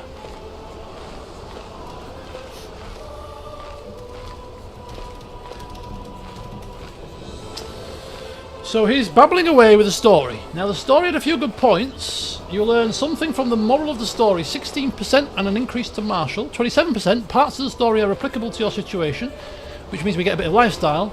Or at least it was an exciting story, you gain exotic martial. So we could complement his story, which makes sense for me, because, you know, he's... we're a compassionate, kind individual, and we wouldn't be rude. That was crap. No, I wouldn't do that. So kind of a muted applause. Very well done, very well done. A few good points, very well done. I enjoyed that. He's callous, honest, and greedy. Now, callous and greedy don't resonate with me at all. And an eager reveller. Revelling can be good, but eager revelling? Drunkard? No. Yes. So our babbling storyteller, Wolf here, although storyteller may be being a little bit generous, 24. Yeah, carefully braided hair. His eyes flick towards our purse, then at our clothes, and then he eyes the 2 men behind us. And he recognises us. Ah, the Master of the Golden Tree. Please do have a seat. Every company needs a story. He tells us his story, and clearly his story wasn't that grand. I'm judging by his stats. Clearly no hidden talents here. Can probably handle himself in a tavern scuffle.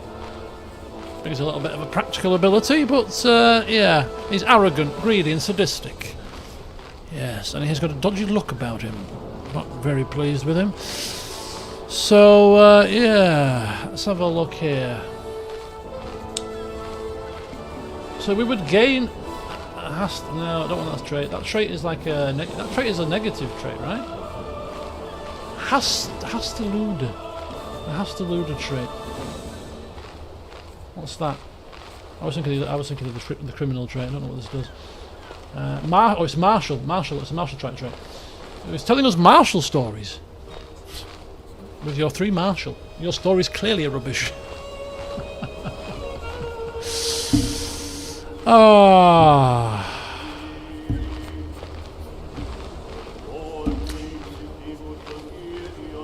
So, yeah, we'll placate him on his storytelling. We're clearly not welcoming him to camp, but it was pleasant enough time spent by the fire at the tavern, drinking and spending time with our companions. So, thank you very much. We gain 100 martial lifestyle experience, of which we haven't got we haven't set our lifestyle yet, by the way.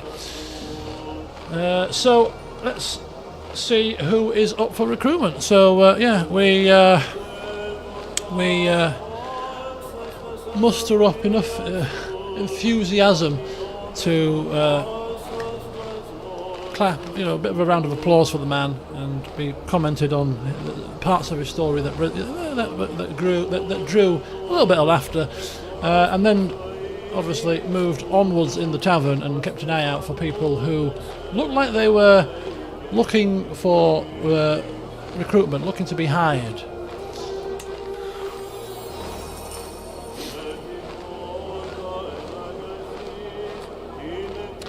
Approaching the crew of unemployed Anglo-Saxons, I raised my voice and addressed them directly.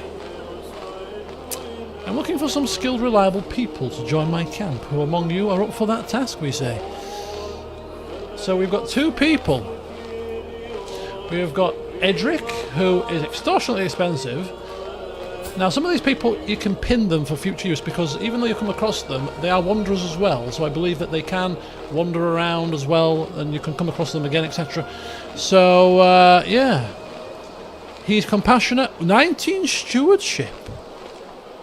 He's generous, compassionate, lazy, and I thought, we can work with that. A gregarious lackey. Gregarious lackey. He fits the bill nicely, but he's a little bit... pricey. And then the other guy's even more expensive. This is Zwieskind. Who the hell is he? Oh, he's not of this. He's not of this locale. He's not of this locale. He's a Merkabah Ashkenazi. He's lustful, vengeful, calm, charismatic, negotiator. He's a mystic. Oh, is it getting dark? Oh, sorry. The lighting will change because. Oh, Jesus Christ! Because the night is drawing in. Thank you for letting me know. There you go. It should be a bit brighter for a bit. I might have to put my lights on very soon. Put my lights on when it's... Just let me know if it goes darker again, and we'll put the lights on.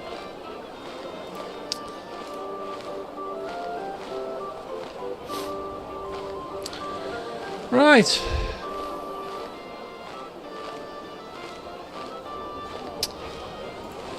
So 2 men catch our eye. Now both of these men are outside of our price range at more than 100 gold apiece. They charge for their services. Nonetheless, one of them in particular does seem very capable and perhaps maybe worthy of following a bit more closely for future reference, perhaps. We have got Zwieskind and we have got Edric the Compassionate, who's 22 and seems like a person that we could get along very well with. Right,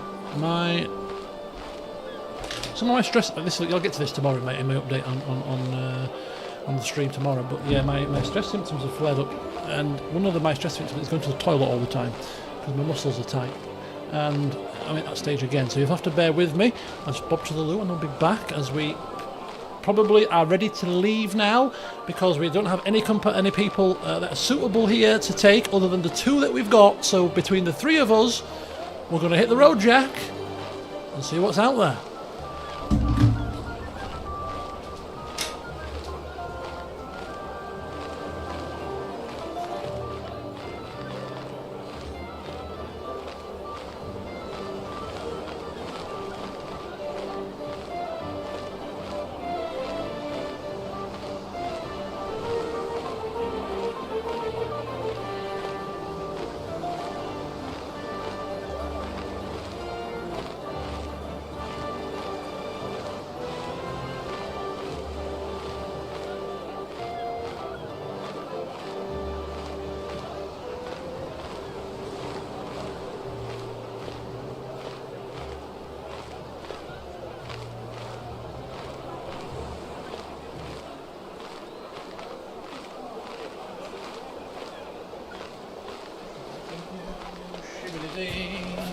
Shibbity-doo, shibbity-dee, doobity-doo, shibbity-dee. Right. Okay. Where are we? 2 men hold your attention longer than the rest, though neither is remotely affordable today. So Ælfwine the Compassionate, not the fighting man that we hoped to find, but he looks like he could be a potential quartermaster, administrator, or steward of the camp. So we're going to pin him, because he does look very capable. There we go, pin character, so he will slot there, and just in case we get the cash later, we might be able to recruit him a bit later down the line. He seems courteous, mild, and genuinely compassionate. There's a little swagger in him. While other men advertise battles and scars, Ælfwine talks about wasted provisions, unpaid workers, and the number of companies destroyed because their leaders understood glory better than grain. Now, that's a man we can definitely resonate with. He's talking our language, the shrewdness, the keeping track of things, making sure that provisions are there, because without a solid foundation, you don't feed the men, you don't have the coin to do what you need to do, then things are going to be very difficult. He would complement some of our strengths, but his price is too expensive. And as for Zeus kind, he is a very different prospect. Educated, observant, evidently accustomed to navigating places where he's not automatically trusted. As an Ashkenazi follower of the Mercath faith, travelling through the Anglo-Saxon region, he has likely survived through intelligence, caution, and the ability to understand people before they understand him. And he's got a poor opinion of us, which is not a good start. So the fact that he just, stuck his nose in the air as we walked closer, okay, that's enough to turn me off. Thank you very much. No, neither man is hired. He was going to come for free. Oh! There's another character. I didn't see you there. Does that change the fact that he's free? I don't know. Oh, it changes it a bit. I didn't realise that there's 3 people. I thought there was 2. There's 3. We've got who is this? This is a female. This is Æthelred the Trembling. She's got very good learning, vengeful, though, craven, greedy, insightful thinker, novice. So she's the one that's how much is she? She's 142. He's free.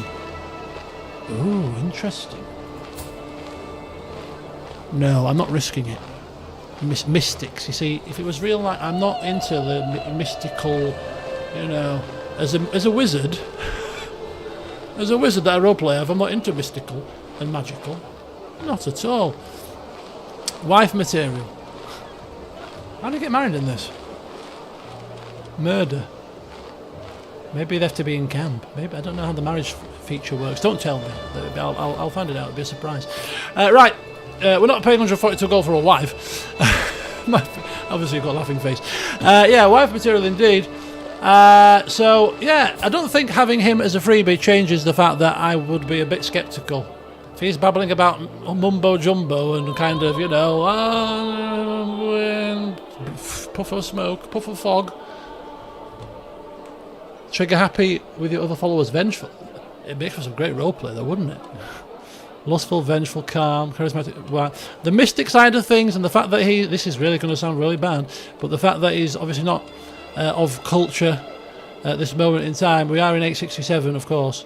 I'm very embracing of many cultures in real life, so that's not a blocker. But the mysticism bit, airy fairy, not for me, pal. It's quite learned though. Could he be a physician? Would he make a good physician at 14 learning? And a mystic? Black magic?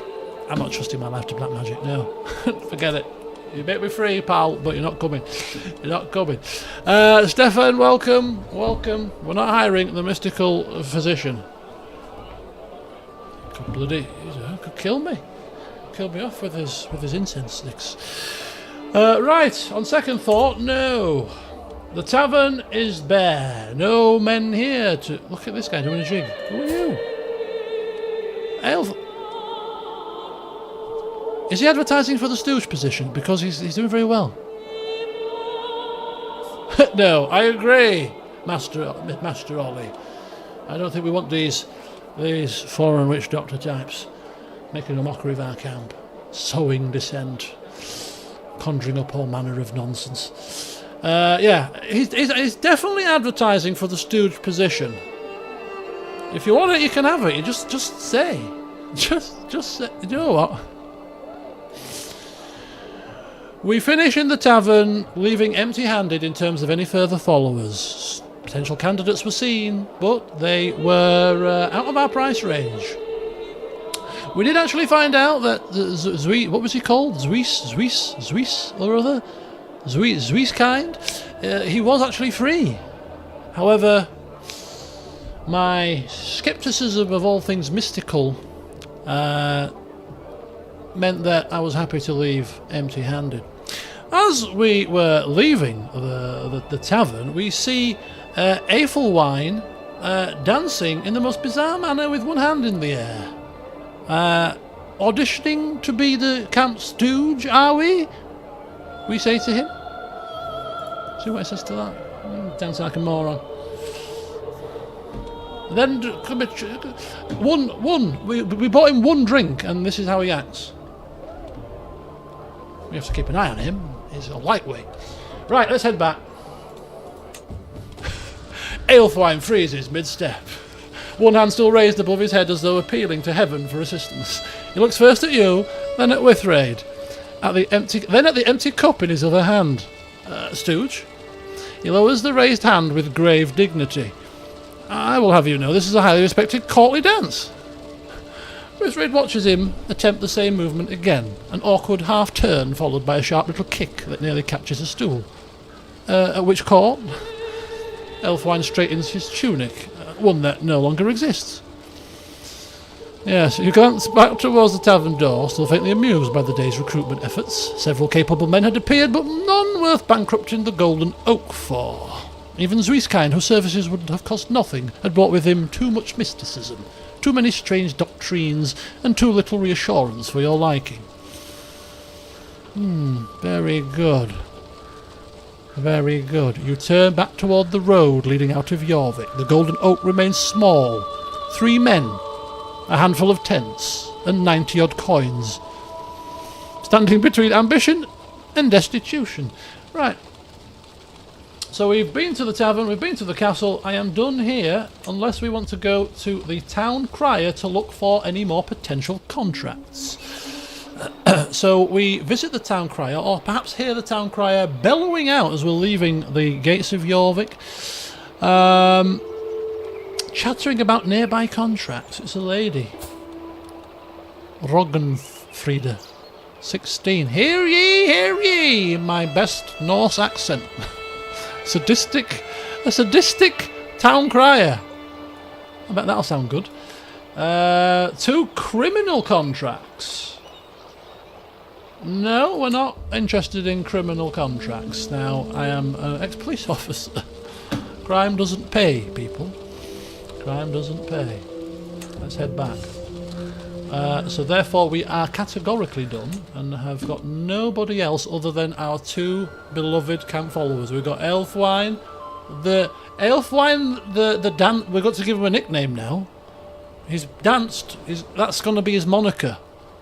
If you can think of a moniker for him, we'll add it. The Lightfoot, I don't know. Twinkle Toes. Twinkle Toes. Unless anybody can come up with anything else. Old Twinkle Toes Ælfwine. And we've got the blonde bombshell that is... what's he called again? I can never remember his name. We have to give these people nicknames, otherwise I'll never remember them. What's the name of my flipping... We've only recruited them today. Give us time. Withræd. Starting dates 1066 and 1176, usually in Spain or the Byzantine Empire. Yeah, so obviously this DLC and the wandering features are best served in the Byzantine Empire because that's what it's made for. Particularly, there's a lot of extra gameplay stuff down there, so that's why I started my tutorial campaign, which has been a lot of fun. I haven't done a great deal other than the first few turns, maybe about 12 months I've done, 12 to 18 months. Right. Anyway, so a couple of things before we head out of camp. Now we haven't got a follower. So what we're going to do is we're going to decide whether we want to build a building, and to decide that we're going to have a camp conflab by the campfire with our 2 companions and see whether or not they're going to provide any advice as to whether or not we think we should expand our horizons, expand our camp, expand our buildings, to see what they think, and then I'll make a decision. And then we're going to go and do a contract, which I'm thinking, because the north is war-torn, we could do... we've got the best in learning at 14, but we've got 15 diplomacy. I kind of want to avoid the war area.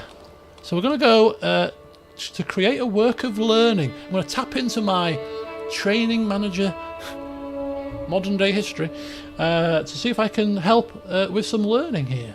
To create a manuscript to help pass on knowledge. Sounds right up my street. Absolutely 100% what I do for a living. So this could be a fantastic first contract and very, very fitting for the actual for the roleplay. But yeah,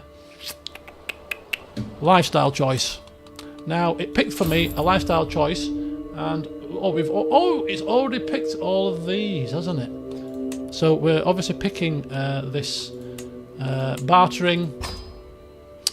Because I'm from Yorkshire, and you know I love a good barter, a good haggle. I love a haggle. So it's perfect. Bartering. Find the best opportunities, do the job efficiently. Helps with scheme phase length. Is that a good thing? Does it shorten it maybe? Maybe the original is 30 days, I can't remember. I think it might shorten the scheme phase length. So this is good for saving time potentially. Faster per scheme phase. Contract scheme growth. More contract scheme growth. More provisions gain. All very much, you know, making sure the camp is running efficiently and smoothly, and all the contracts are going according to plan, diligent, meticulous. Just what ChatGPT said about me. So we've got administrator. So it's automatically assigned, because of our age, perks for us, and it's gone down the administrator line. So this is why we've got the administrator trait. Makes sense. So we've got meritocracy, courtier and guest opinion plus 15. So people are going to like us. That which binds us enables the encourage relationships travel option. That could be cool. What's that? Modify it on your travel. Your followers may spontaneously form friendships, become lovers, or marry, either with each other or with wanderers as you travel. Yeah, okay. I need to have 3 adult courtiers for this to fire off. Encourage relationships. Ooh, so we can get... That's perfect for this playthrough, because it can encourage inter-camp relationships to form. Large fellowship. Cost of recruiting officers is 50% less. A likeable boss. That is definitely me. Everybody that's managed by me, apart from those that aren't doing what we're supposed to do, are very happy bunnies. Tough knit. Tight knit. Yeah, again, you know, tight knit, small circle of friends. This is me to a T. Unbelievable. Loyal officers. And that all sparks loyalty. Talent scout. The effects of talent scout are now applied to all travels. The scout for talent travel option can no longer be selected.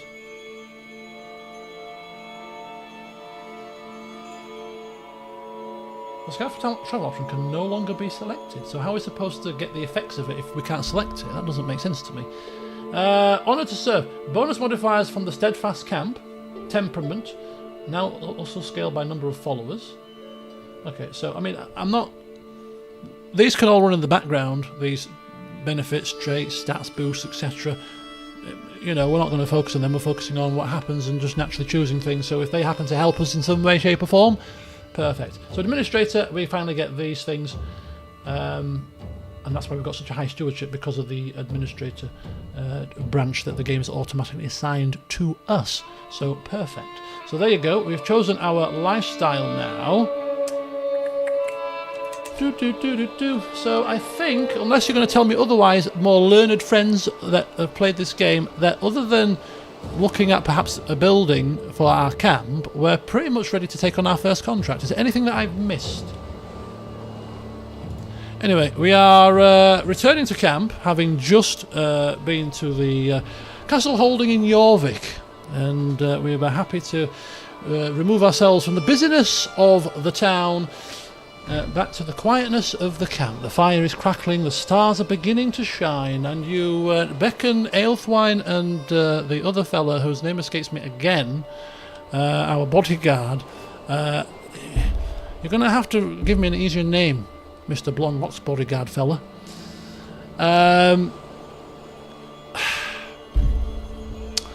Yeah.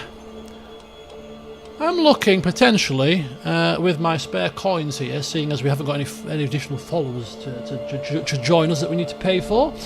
I'm thinking of looking at expanding the horizons of this camp. You see, there's many little additional buildings we could construct that would help us on our endeavours. Now, I spoke with the quartermaster earlier this morning, and he's assured me that we have enough supplies to build a supply tent, which will help with our provisions and supply capacities.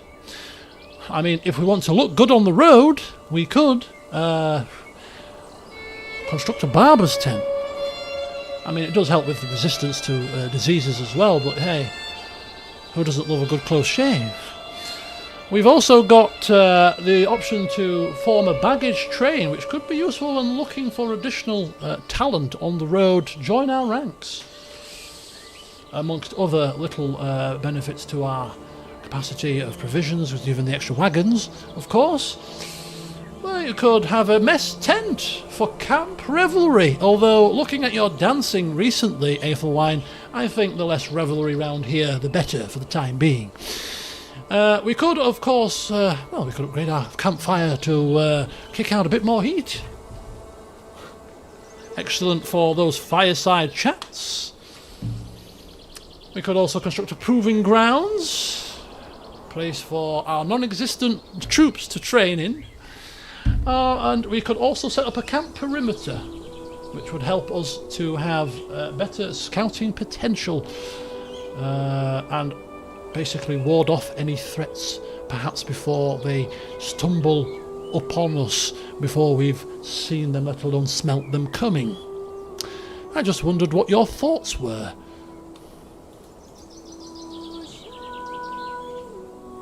As we sit by the campfire, crackling away, sipping away on our ale this evening. Port, I don't think rum was invented in 1867, was it? I don't think so. Caribbean hasn't been discovered yet.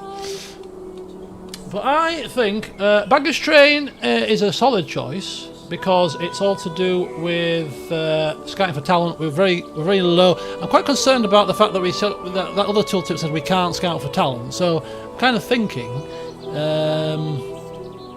can we actually scout for talent? Is it? If not, a baggage train might not be so useful. A supply tent, provisions, camp revelry is also unlocked again there. Let's see what our two followers think.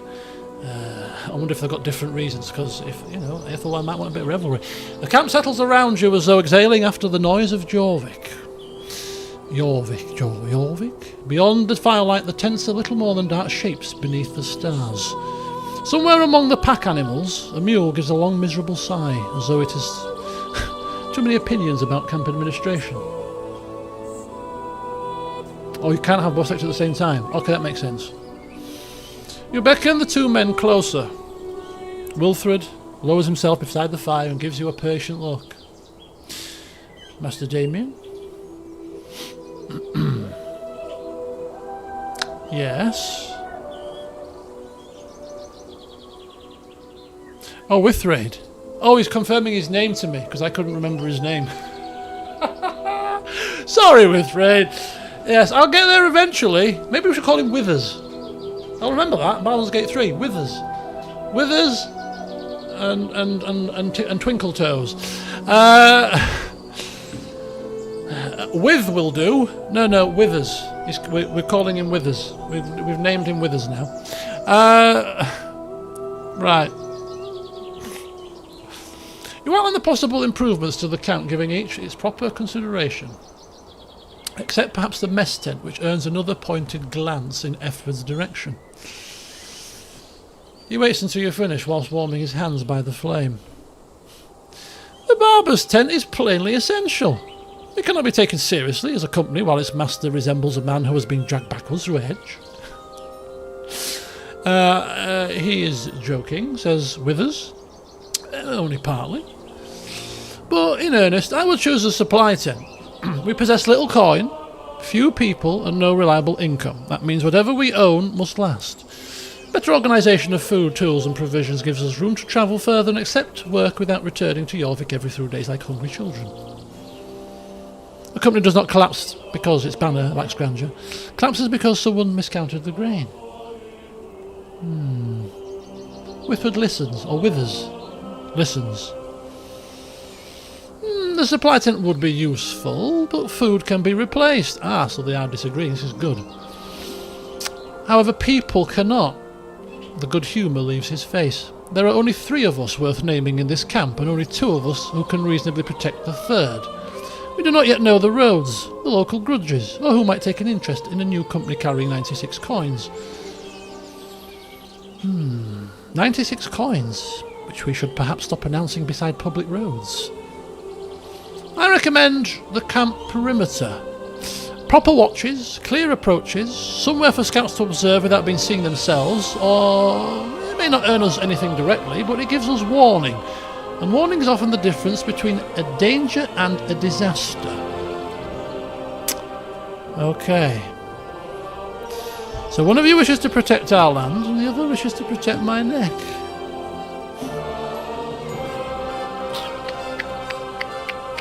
So they have provided different options, which is good. I'm glad they did that, because I've asked them specifically to obviously disagree if it made sense. Right, okay. So what do I think?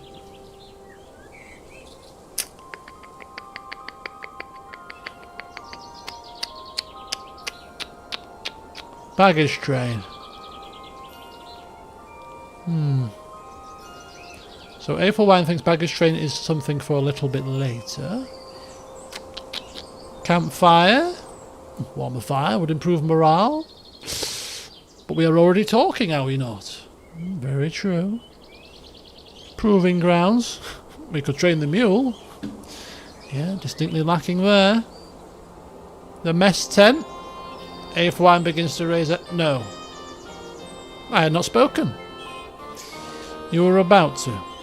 I know enough. Barber's tent. So Ælfwine has recommended the supply tent. Withers has recommended the camp perimeter. What am I going to conclude? Supply tent. Yeah, I mean, we've got provisions, we don't have a large camp, so supply and provisions aren't an immediate threat. We're 43 and we don't want to die. I do think camp perimeter is a good call. I mean, it's 60 coins, which would leave us 36 coins. Do we go onto the road without this first? This is going to take 6 months to build. Construct leaves us with 36. If we come across another follower on the road that costs more than 36, we might miss out. But there's war in the land. There's tumult in the land. There is Vikings on every street corner. I'm thinking it gives us extra travel safety as well, and extra travel speed. Forward scouts. You will send scouts ahead so they can report back on which routes are the least dangerous. All about planning, logistics.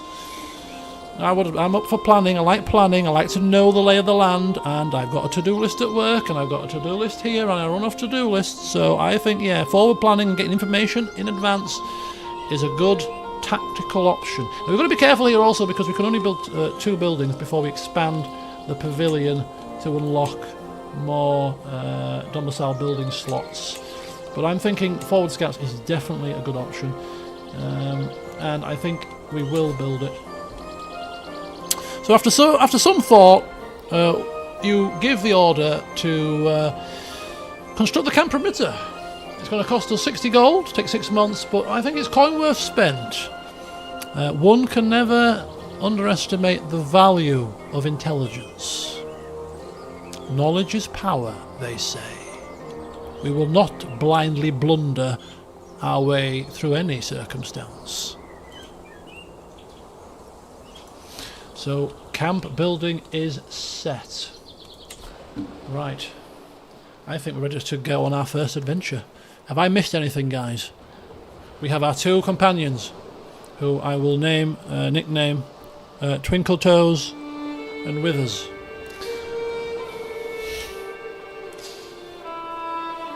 And we shall hit the road and see what happens. But we will take a look at this first contract, which is in the land of Mercia. Now, Mercia is in a war, but I don't think necessarily is the target of any wars. So hopefully Mercia won't suffer too much compared to like Northumbria. But the order is given. By morning, stakes are driven into the earth beyond the tents. Brush is cleared from the nearest approaches. Narrow sight lines are open toward the road, and rough watch posts are marked out where sentries can observe without announcing themselves to every traveller in North Riding. It will take 6 months before the perimeter is anything more than an ambitious collection of trenches, timber and shouted instructions. But this golden oak has begun its first true work. Ælfwine, aka Twinkletoes, watches the first 60 coins leave the chest, with the expression of a man attending a funeral.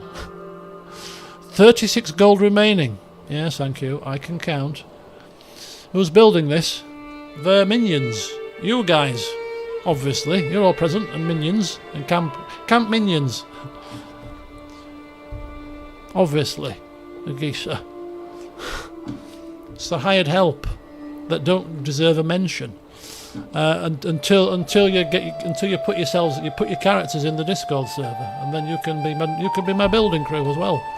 People of many talents. He looks towards the labourers. Yes, so we have labourers. So the camp perimeter is commissioned. You make a note somewhere in a piece of parchment. It's screwed up. Yes, Withers will be the nickname for our bodyguard, and Ælfwine, after his incident in the tavern, we're going to have to call him Twinkletoes.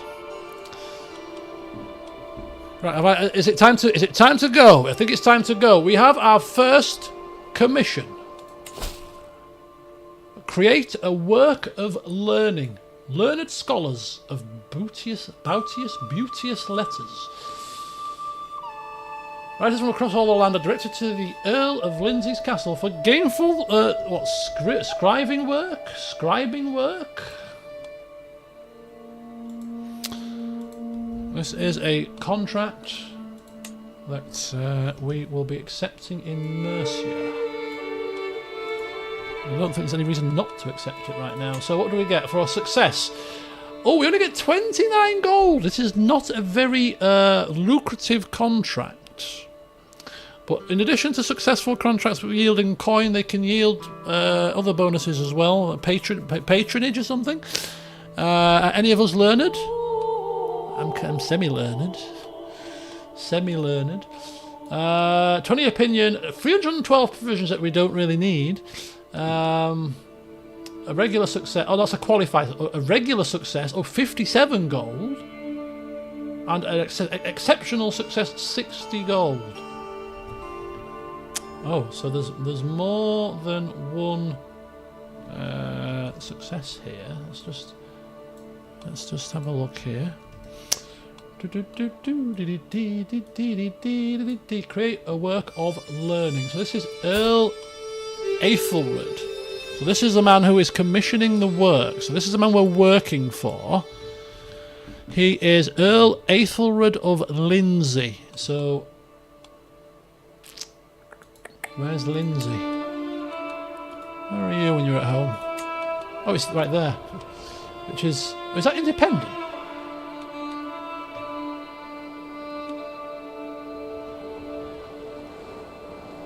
Degrees of success depending on how we do. Where are the failures? What failures? Failure's not an option. You wake up next morning with a spring in your step. The sun is shining, which is quite rare on this very brisk and chilly January morning. You stroll back to Jorvik on your own.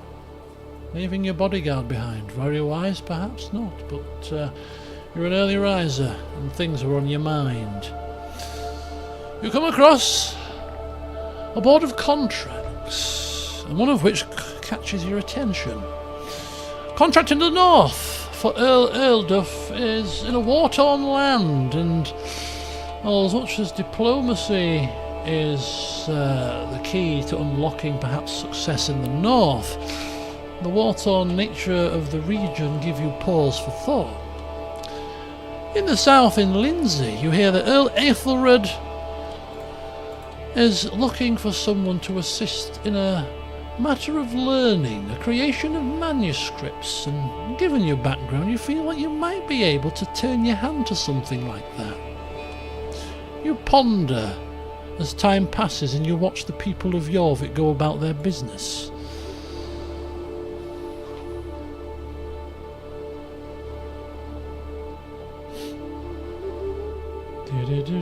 I named what myself? You named it after yourself.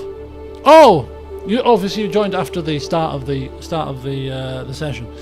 There was a reason for that, and the premise being that I was relying on AI creating me to see how well it knew me. And the fact of the matter is, it knows me pretty damn well, which was rather frightening. It created me almost to a T. Unbelievable. Right. So this is Earl Lindsay. So he is a content and lustful man, stubborn like me, but he is Midas touched. He knows a thing or two about managing a realm. He too is an administrator, so lots in common. So he's actually got a favourable opinion of us. His liege lord is the petty king of Mercia. So for the purposes of this contract, obviously I don't think Lindsay is independent of Mercia. I just think it's the way it's represented on the map at the moment. So he is looking for some help. He's 28 stewardship. We thought we were good on 20. This man can show us a thing or two. 711 men. What's he like? His vassal's opinion. Okay, what's his opinion of his vassal? Plus 17. Okay, it's pretty cool. Oh, it's there. That's his opinion of me. Oh, there. Petty King opinion of you. Ælfwine's opinion of Petty King, but yeah, okay. So basically what we're trying to ascertain is whether or not he's in good standing with his liege lord. He seems to be, just because it makes people's positions tenuous, because if he gets sacked or displaced before the contract finishes, as happened to me on my tutorial campaign, the contract ends. So, you know, do work for somebody that's stable is another good little handy hint. That is me, yeah, that is me. Not created by me, though. I didn't create myself. I kind of did, in a way, but not in a roundabout way. Yeah, good at his work. He's a good man, good at his work. Stubborn, we can get... It works. We can definitely get on board with him. And he's content with his lot in life as well. So I reckon that we'd probably get on very well with this fella. Would be a good patron to have. I think so. So, yeah. The contract board creaks gently in the cold breeze as you stand before it, reading Earl Æthelred's notice for a second time. The northern offer promises diplomacy, influence and danger in roughly equal measure. War has a habit of turning even sensible work into an ambush, and the Golden Oak is still little more than 3 men. A half-built perimeter, if even that, and a purse that has recently suffered grievous injury. Lindsay feels different. A manuscript is not glamorous. No songs will be sung about the man who corrected a poorly copied paragraph or reorganised an Earl's collection of letters, but it is work of the mind and work with a clear purpose. Æthelred appears to be a capable administrator himself, a contented man, not some swaggering warlord looking for expendable adventurers. If the work is done well, it could earn coin, provisions, reputation, and perhaps the beginning of a useful patronage. You watch a clerk hurry across the square with a bundle of parchments tucked beneath an arm. Yes. The task is not without risk. Learning is not my greatest strength. But this is precisely the first contract that allows us to prove ourselves. Nothing military. No reckless marching into a war zone. Just work, judgment, and the chance to build trust. You take the notice from the board. To Lindsay, then. Withers is about to discover that his newly appointed employer has wandered into Jorvik alone, accepted a distant contract, and failed to mention any of it before breakfast. Oh yeah, we left him back at camp, didn't we? You are not my second. I don't need to tell you everything. Anyway, we didn't get to the bit where I name them, so we've just told them that we've named them. Or did we not tell them? Oh, we have told them. Withræd the Kind, herefore known as Withers. Bodyguard, diplomat, protector of our neck.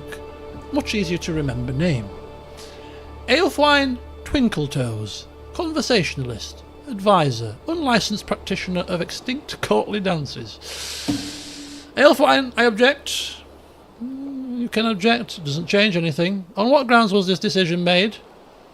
Visual evidence. One moment of artistic expression and a man's reputation is destroyed. Yes, indeed. Withers laughs into the fire, while Twinkletoes mutters something about seeking employment with a more dignified company. We have 3 named men. 2 of them even approve of their names.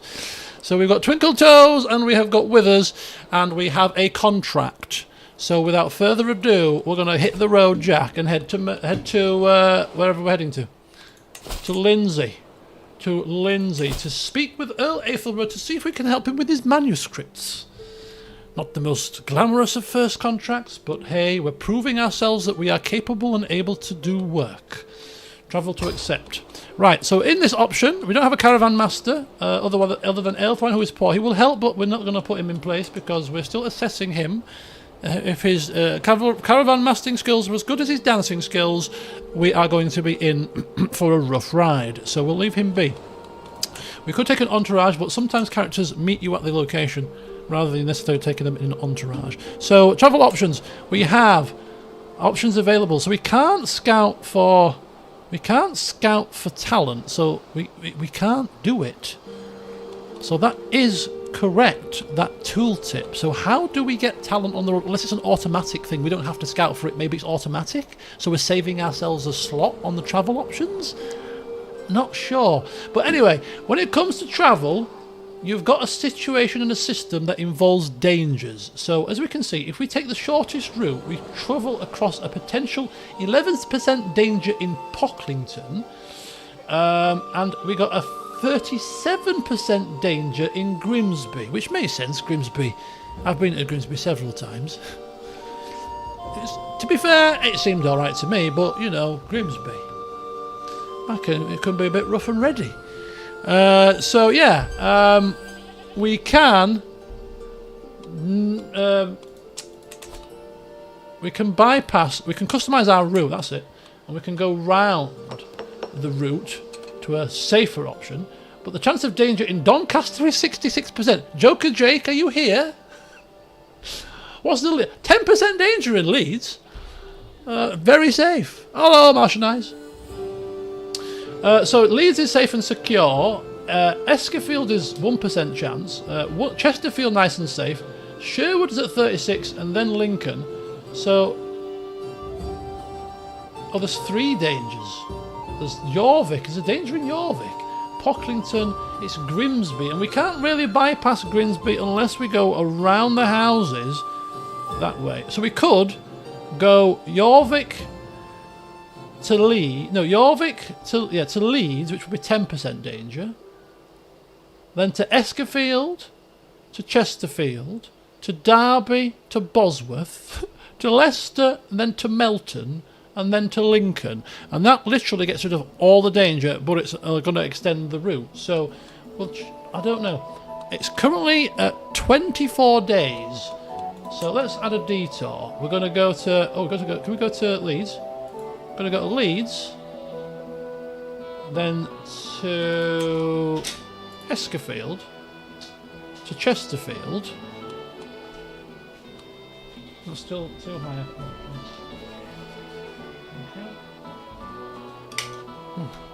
Put that here for a second. To Chesterfield, 30 days. It's not extending it by too much days. Chesterfield, we need to go to Derby. Then to Bosworth. Then to Leicester.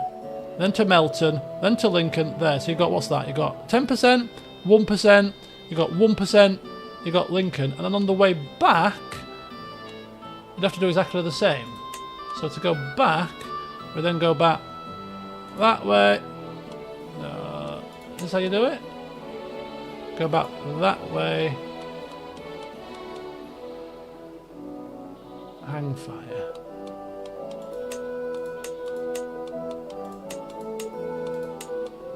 How do we do this?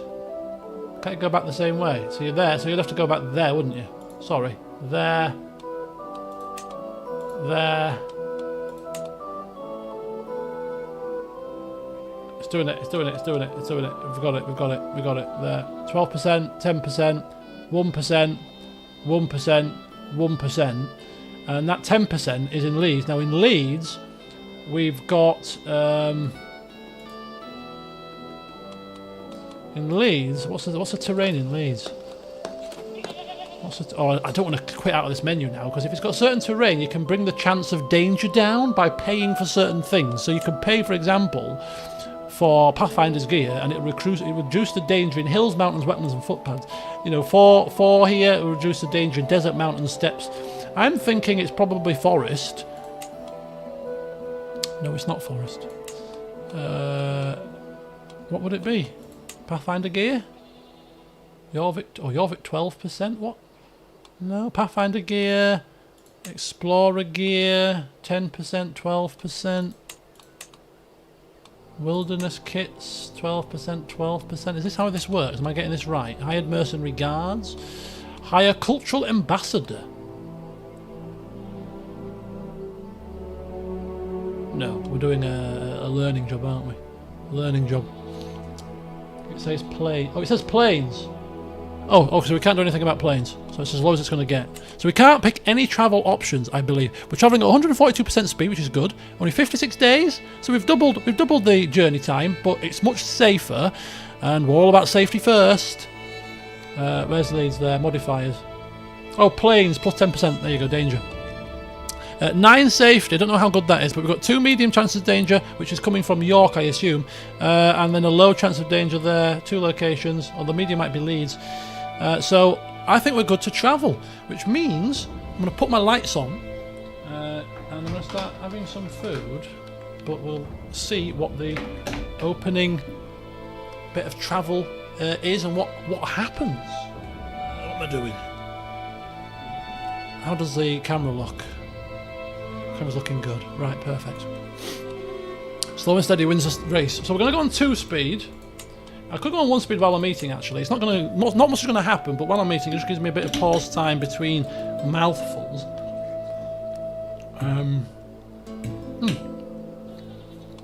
So let me know what you're thinking of the series. Obviously, I'll get more efficient with the role-playing stuff. Obviously, it's my first session, but Nagisa, you did notice it. I am chatting to the AI as I'm playing, so I don't have to type. I can just dictate while I'm commentating, and he can hear what I'm saying. So it should make it a little bit quicker and more seamless, hopefully. But let me know what you think. The best our budding company can do. Right, we're off. Travel. We are going on a mission. This is the formal start of the Golden Company. Will we crash and burn, or will we rise to prominence? What's going to be our goal? Are we going to look for land? We're 43, sorry, so we don't have much time, but we'll go with it and see what the gods throw our way. Let's go. We're off and running. We ready the wagons. We finalise the provisions. We accept the contract. We're on our way to Lindsay. The island broke up. Oh, am I on pause here? Am I on pause? What's happened?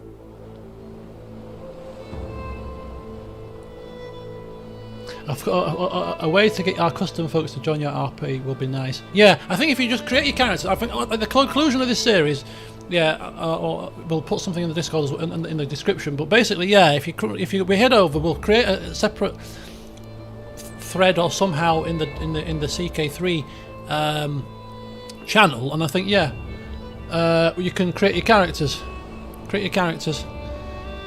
And well, I'll introduce them into the RP.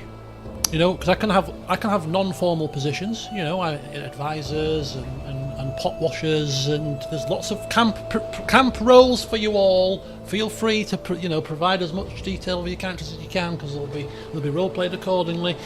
It's all good fun. Get you involved in the role play. Right, it is paused. So what's happened? Somebody said something about something's happened. Has something happened on the war? We're off. 8th of January. You are going to visit the Barony of Jorvik. Jesus, we've already got an event.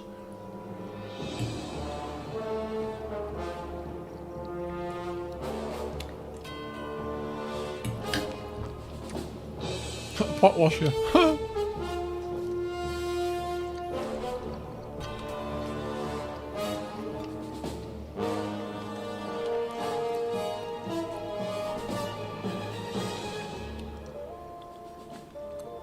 Oh right, I see what you mean. Because, well, I'm assuming that's why it picked the location for me. Because it did mention that the setting was a good setting in terms of the opportunities, but it was just so uncanny that it picked Yorkshire. I was like, yeah, you know me too well. You know me too well. Right, so we are on our grand adventure. We have just set off. The decision settles over the camp like a change in the weather. The wagons are brought forward, sacks of grain, dried meat, tools, parchment, ink and bedding are checked twice, once by the quartermaster, to be confirmed, could be one of you guys, once again by the Twinkle Toes, and who insists the first camp was optimistic. Withers walks the perimeter one final time before departure, studying the road south. He's a bit affronted. Next time you accept a contract to loan before breakfast, I would appreciate being informed before the wagons begin moving. Sorry. Who's in charge round here with us? Alright, know your place. The notice bearing Earl Æthelred's seal is secured among your belongings. A contract is accepted. The Golden Oak has its first patron, its first destination, and at last a reason to leave North Riding. The camp perimeter remains unfinished behind you. Stakes, trenches, cleared sightlines marking the place where the company first tried to become something permanent. Perhaps you will return to complete it. Perhaps the road will carry you somewhere else entirely. You climb into the wagon and look south. Lindsay lies ahead. Unfamiliar roads, foreign halls, and a manuscript still unwritten. The wheels begin to turn. Behind you, Jorvik recedes beneath the pale January sun, and ahead awaits the company's first adventure. And 3 days into that adventure, we encounter a willing follower. I come across a man while passing through Escafield. He is lewd and leers as I approach. Indeed. My name is Tostig, he says. I've overseen the loading of carts at the Escafield market for years. I have organised dozens of farmhands at the local mills. Yes, what haven't I done, he says. Yes. Take mercy upon poor useless me, he grovels. I'll do anything for coin. I'll even empty the latrines with a smile. I did ask for a pot washer, a latrine cleaner, even better. So we can happily welcome him to our camp when we pay him 1 gold coin, but he will come as our second. I don't think so. You are unproven, my friend. I could pay him in food and clothes, but he would still be appointed as my second. So I could tell him to basically hit the road, Jack, and don't you come back. I'm thinking he's going to have to hit the road. He's not anywhere near good enough to be my second, any way, shape or form. So, yes. Thank you for stopping my journey 3 days in. It was nice to chew the fat with you briefly, but as you can clearly see, we have a full house here. What, 3 of you? Yes. 3 is more than enough for our 2,500 apples.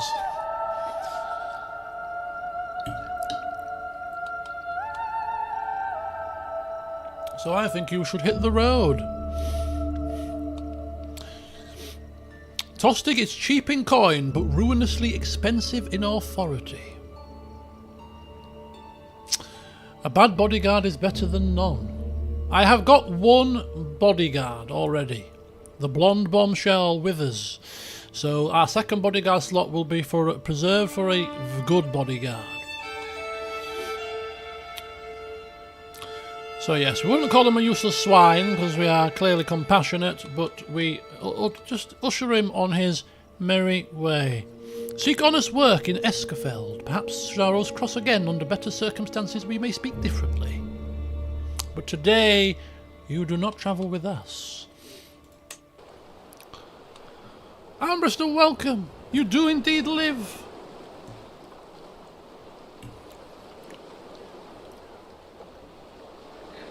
As do I in CK3 form.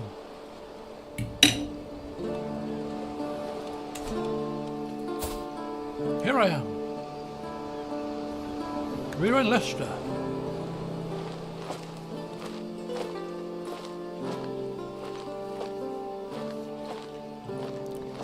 So I've got roast chicken dinner for dinner today, with cauliflower and broccoli, both of which are bad for IBS.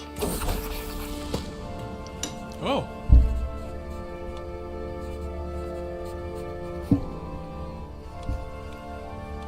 Okay, now I'm a diligent worker, so I'm thinking here 5 chapters would be my order of business. But we find our way to Lindsay safe and sound. Our only encounter on the road being the not so useful Tostig. I hum as I look around, Earl Æthelred's study having been invited in. Plenty of scripts, manuscripts and short stories are gathered here in neat stacks and lined up on the shelves. A piece of work isn't necessarily judged by its length, surely. Even the mention of a single word can invoke complex emotions. But first things first, what size of work do I have in me so I can settle for 3 chapters? With more chapters you will face an increased amount of challenges. The rewards will be stacking, but so will the difficulty. To complete the contract, complete a learning challenge, a combined challenge in another relevant skill, or draw from your experience travelling. Win 1/3 of your challenges for a qualified success, 2/3 for ordinary on all of your challenges for exceptional. Or we could go for an exhaustive 5 chapters, with an additional chance of a skill point in the last chapter. What do we do? Now, I think, knowing me as I know me, if you want me to do a job, then I'm going to do it properly.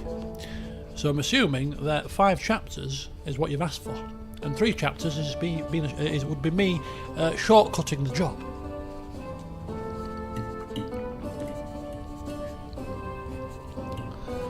But then if you think about cautious nature, improving our opportunities to come a cropper,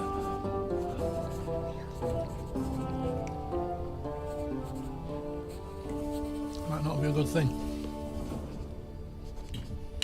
But I'm thinking exhaustive.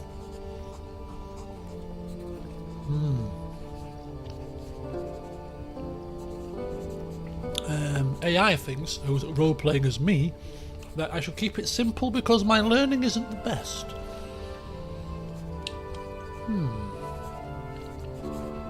I mean, it doesn't... The only additional thing that we get... how's my mum? Oh, my mum's health is... Oh, my health is alright. You asked about my mum earlier. She's going to the doctor's maybe tomorrow or the day after. Her pain is not easing in her side, but it's probably going to take a while. My friend fell and injured her side, a rib area, and it took 3 months for her pain to properly vanish, so I think it's just one of those areas of your body, because you're constantly moving your hip when you walk and stuff, so it just takes longer to heal.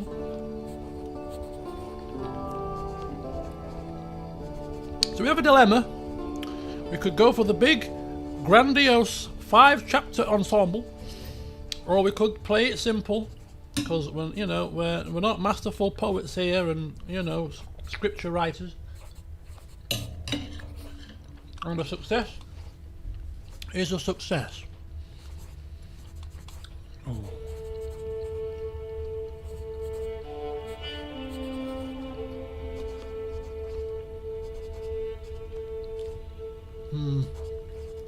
So if the difficulty starts without a good learning, that could be suicidal. 3 great chapters and 5 subpar chapters. I agree. We shall keep it simple. Oh dear. So indeed we will keep it simple, and as we are working away feverishly, we peer down at the blank page in front of us. Words. Why is it always so difficult to start? The pen gently stroking my chin, I carefully ponder what the manuscript should be about.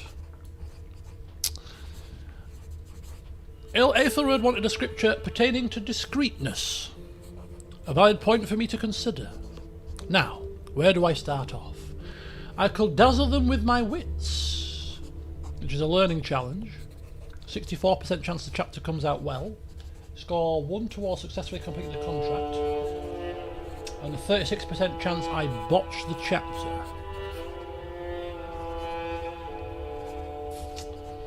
A passage, so that's a learning challenge. A diplomacy challenge, which I'm a little bit better at. Oh, a stewardship challenge. It's got to be a stewardship challenge. S is for stewardship, my kind of topic. 78% chance of chapter coming out well. We get 5 coin, plus 1 score towards completing our contract. A 22% chance of botching it. Yeah. Or a treatise on intrigue. No. We're going to... and don't forget, he's also a master steward at 28 stewardship, so I think he would appreciate us chewing the fat over a bit of stewardship matters in the manuscript. I can impart my knowledge, maybe he can teach me a thing or two, and in return, who knows. But S is certainly for stewardship. Oh! +1 success. Oh, ho, ho, ho. So is it going to be stewardship all the way, do we think?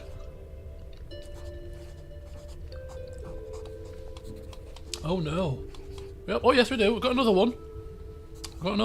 So time passes quickly as I sit by the lectern, recording my minute observations, or minute observations, and perspectives on the art of stewarding.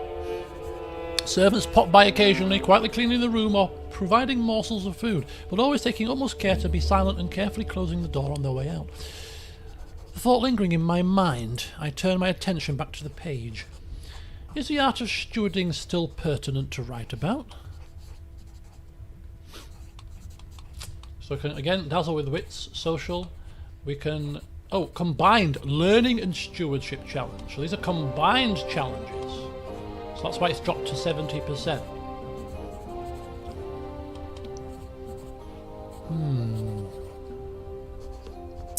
Yes, you pause and read the lines back and forth. Yes. Okay, so we continue to work feverishly on the manuscript.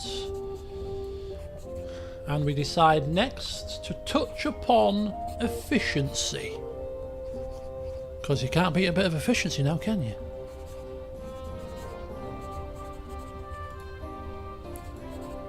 Exactly. I'm quite happy that he didn't give us specific instructions. Can you pen this martial missive? Not really. So that's that one. Bingo bango! Another success. 2 successes. The final chapter of our 5-chapter saga. Just before deciding what to do, we settle back on the lectern. We flex our cramped fingers and begin.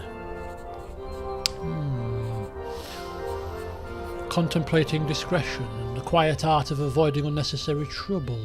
Efficiency, discipline, ensuring that effort is not wasted once trouble arrives. The servants move silently around the study, replenishing candles as I work feverishly through the night, clearing scraps of parchment and placing food within reach without interrupting your concentration. Their rhythm gives you the opening thought.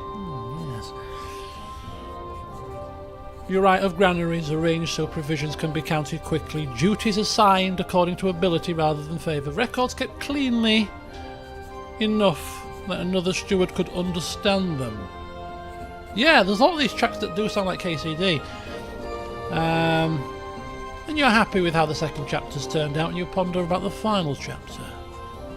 Yes, the final chapter. What shall it be? What shall we write about? We write and read, rather, through our scribbles. Relevant? Concise? It should be able to satisfy Earl Æthelred, certainly, I think so. Yes, the plates continue to stack as I enjoy the last few shreds of hospitality now that my work here is coming to an end. The servants getting stingier with the food. Or is it just my imagination? The thought lingering in my mind, I turn my attention back to the page. Is the art of stewarding still pertinent to write about? Why change the habit of a lifetime?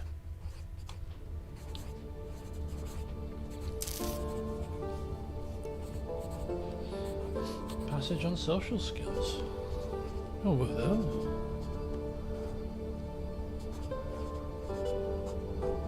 Oh, we've got two stewardship, so finishing on a different twist to end. Lower chance of success, but we've already got 2 successes, so we'll get some relevant success anyway. So I think if you get 2, you get like a, you know, there was 3 versions of success. So although it's a little slightly less challenge here,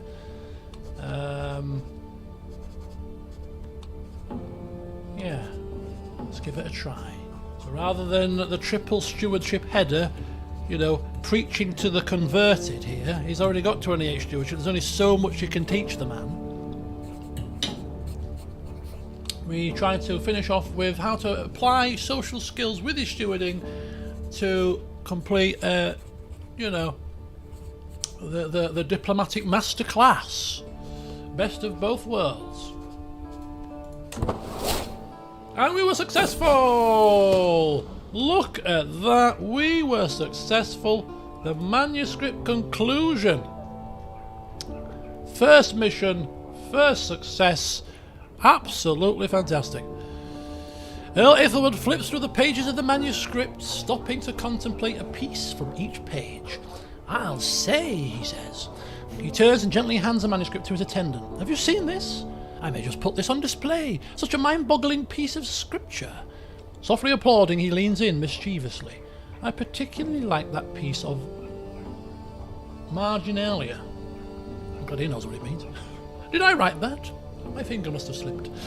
Well done. Enjoy your rewards, and do let me know if you ever find yourself back in Lincoln. I proudly stretch and nod. I've been to Lincoln, home of the Red Arrows.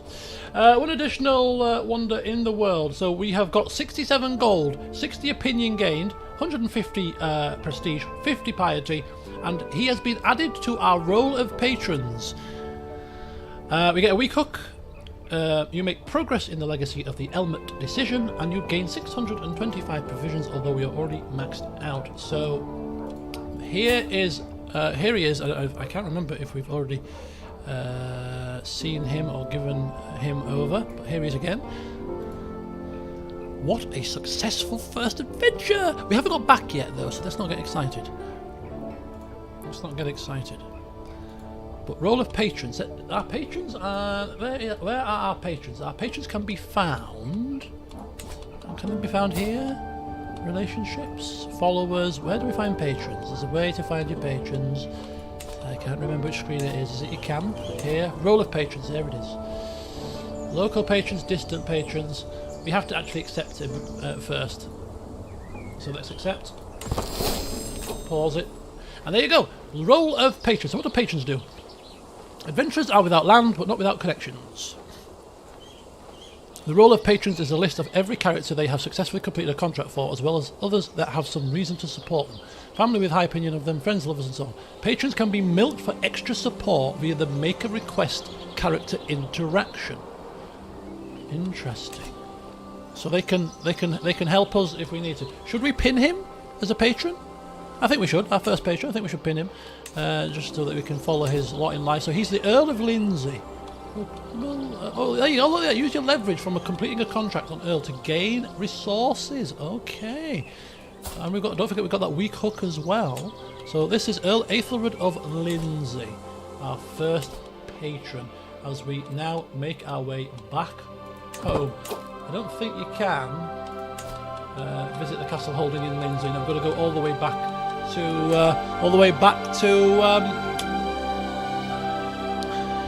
Jorvik.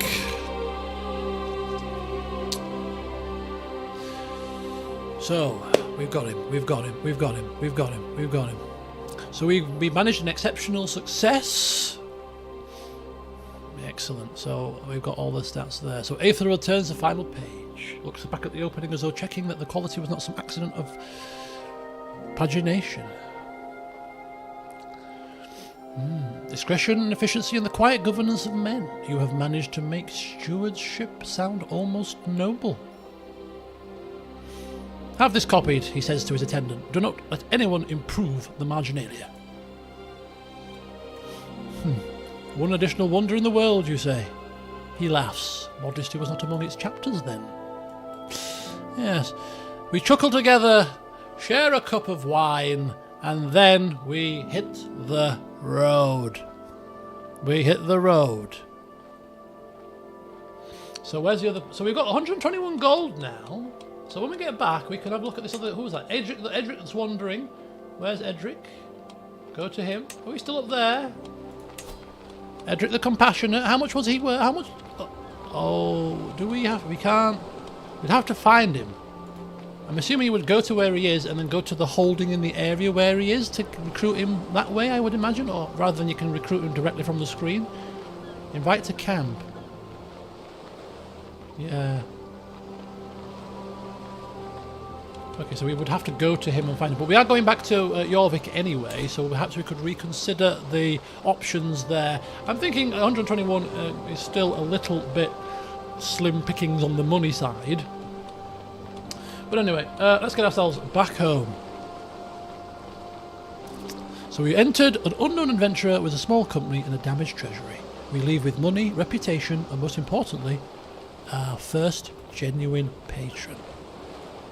The Golden Oak has proved that it can earn its place through competence rather than spectacle. Okay. And Æthelred now regards us as not another wanderer just asking for coin, but one that can be trusted. Now, we could milk him for more gold, but I wouldn't do that. So, I mean, I can click on him to see the options if it doesn't lock us into anything, to see what we can do with the patron. But yeah, I wouldn't be extorting anybody for gold. Unless it was like a dire circumstance, you know. It would be like, I'll pay you back, mate, honestly. I'll pay you back. Patron secured, work completed, a job well done for the Golden Oak. And so we head forth back to Jorvik to take stock of our lot, our provisions, our supplies, and make fresh plans by the campfire on where we head next. But first, we've got to get home safely.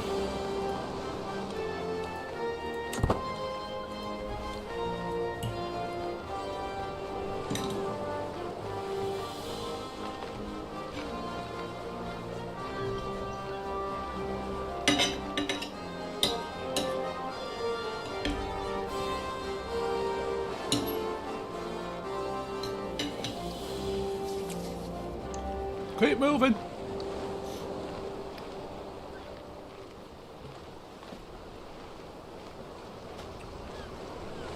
So what's happening with this war? Let's have a look at the war. Can we zoom out?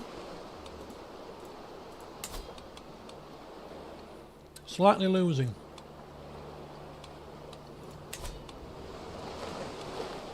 That war will be raging on for quite some time. Unless anything comes a cropper of any of the war people, any of the targets or the aggressors.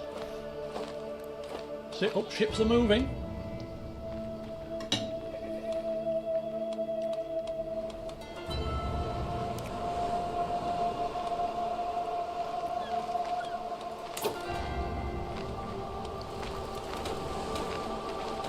I think we've made it, haven't we?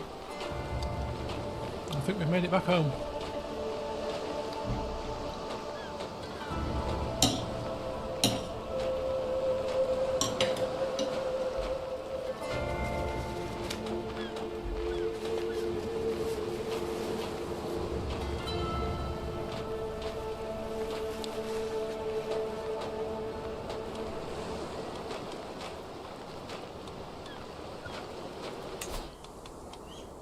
We've got 4 months left there. No, the wagons roll north beneath a pale sky, heavier in reputation than when they arrive and considerably healthier in coin.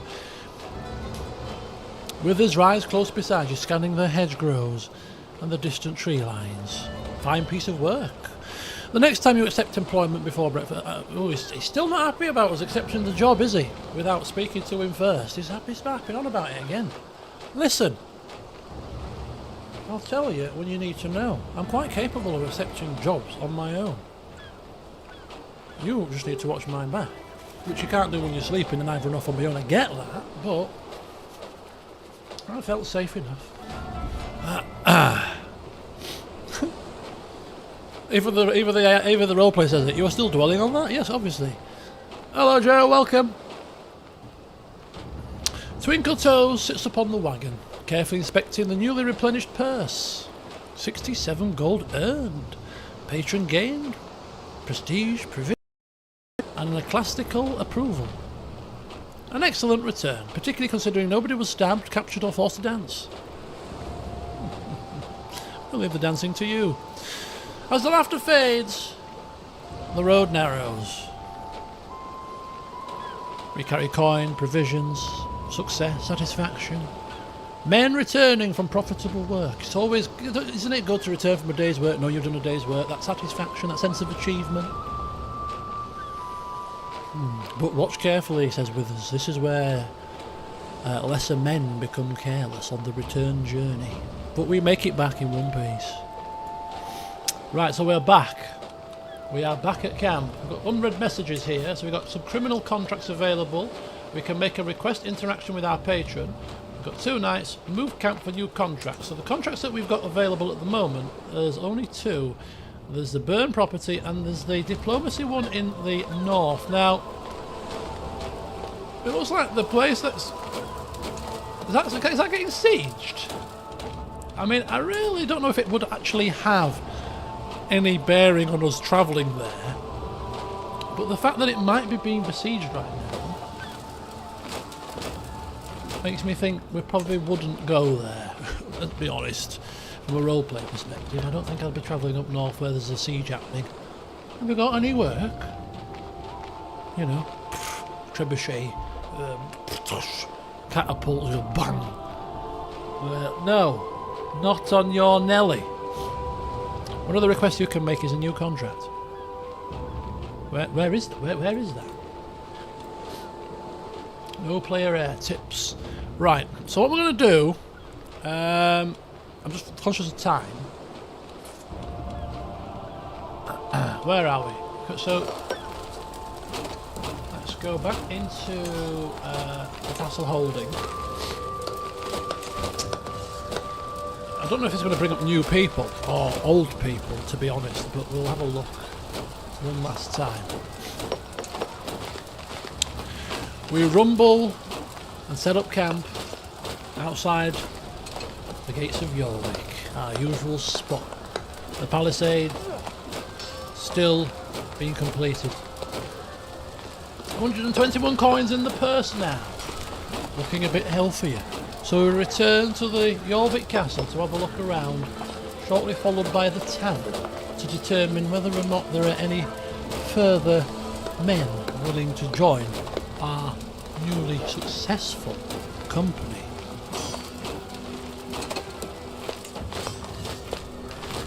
So we visit the trading grounds again. Are these the same people, or are these the different? Are these different people or the same people? These are the same people as before. So we've got Withræd the Kind, who...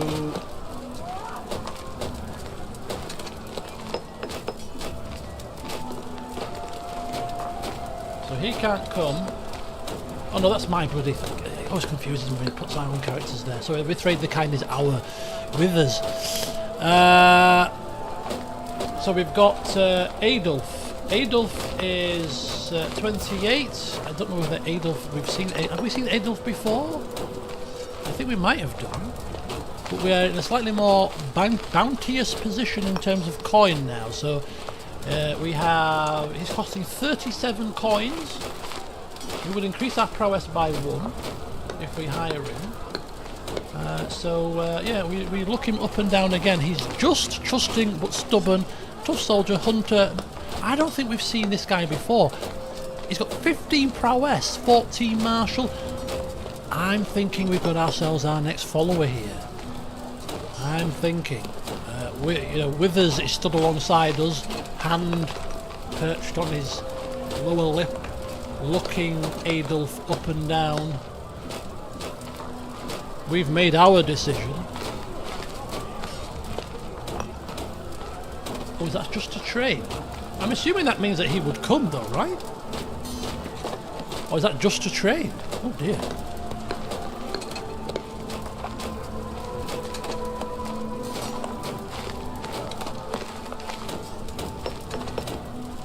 I'm not sure of this mechanic. You can't hire him from the screen though. Oh, so what if training goes well? Do we have to then pay another fee? Oh, we don't have the building.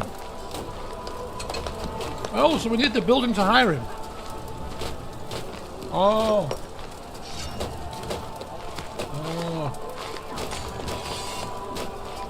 Oh. Diamond Blast. Let's go to the garrison then. 78, 159. Boatman. Oh, so we're paying for the prowess. We're paying for +1 prowess is what we're paying for.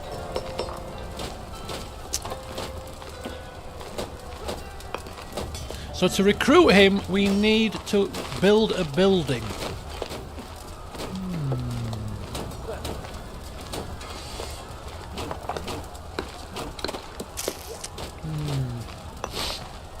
Right, who's this guy? Osric. 159. So we've got, yeah. And who's this fella?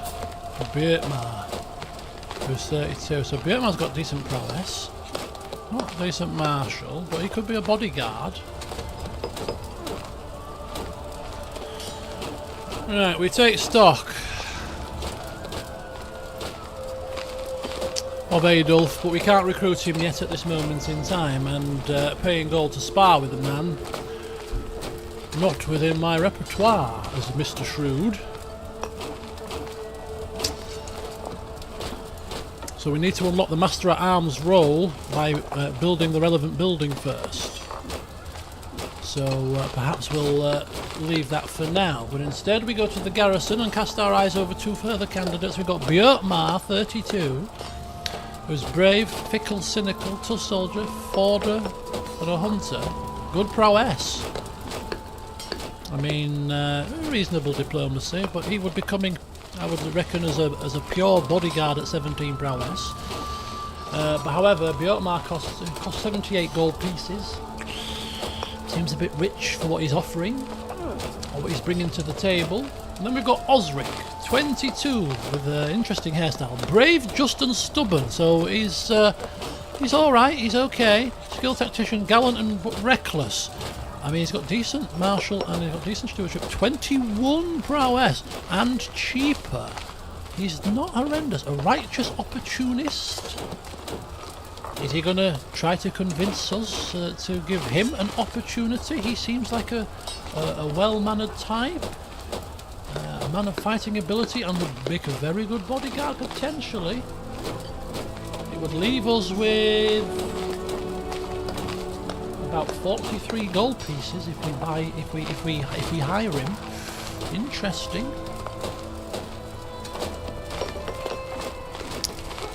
In the meantime,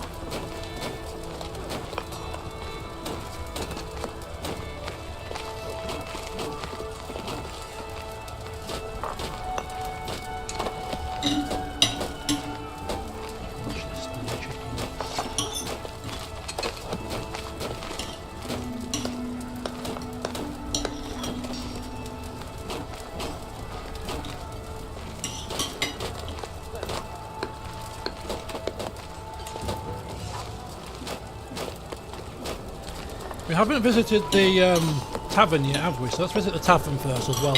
Get an idea from the tavern folk.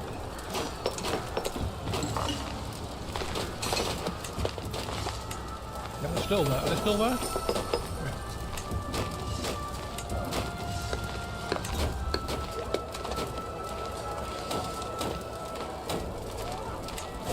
Oh, we've got another storyteller here.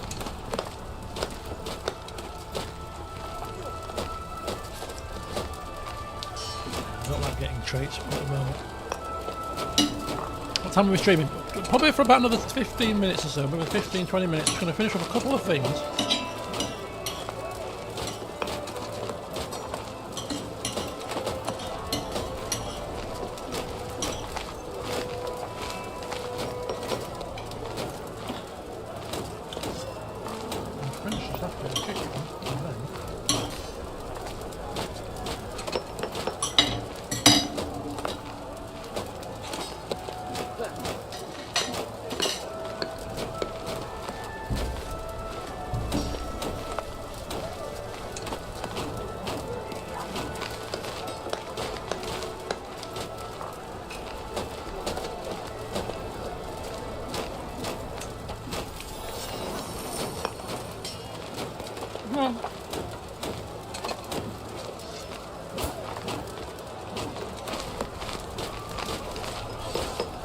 Nope.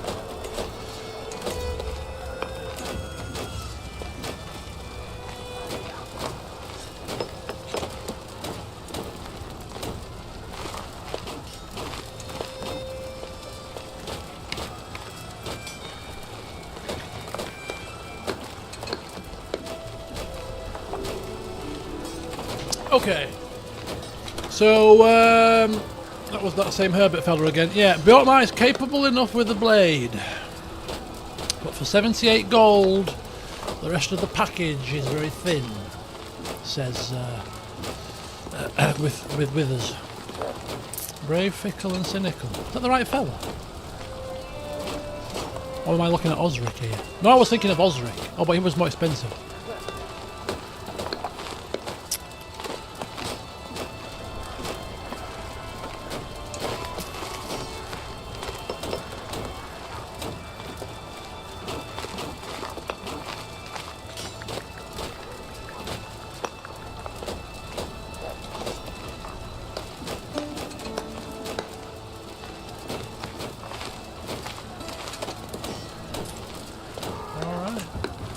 Garrison is still interesting. Where is he? Osric. Was he the one that was he definitely 70? So Osric is 159, yeah. He's 159, so he's definitely the one that we would like. I might pin him. The other one, yeah, cynical, fickle, just fighting and not much else. Nothing. Nothing. Nothing at all. So there's nothing in town. Nothing here. Back at the camp. Is there a way to have a look at the town crier? Again, 2 criminal contracts. On second thought, let's head back. So nothing doing here. Which means that we can't. Apparently, we can ask our patron if he's got any further work for us. Because considering at the moment we don't have any work, we would have to move camp to generate more work potentially, unless we want a chance going into the war zone here.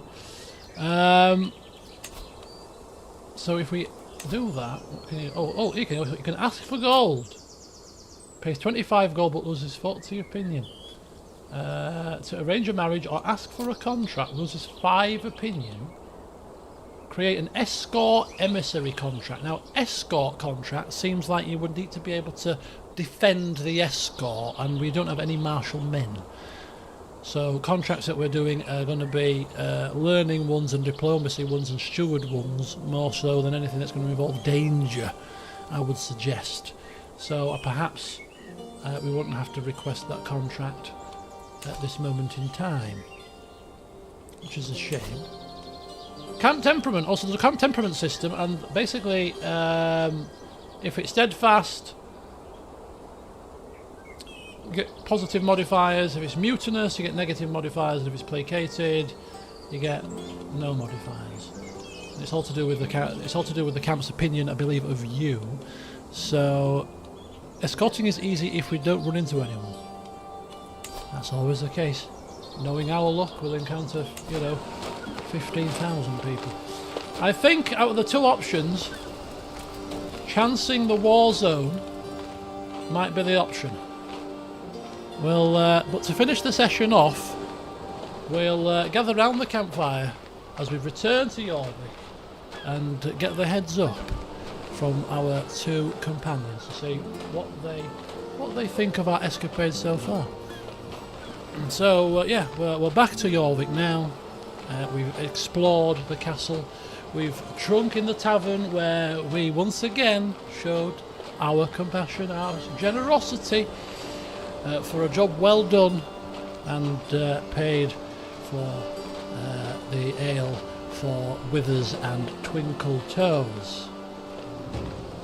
Oh, red borders are criminal contracts. Oh gosh. So as things currently stand, as you leave the tavern and head back towards camp, feeling just that little bit more merry.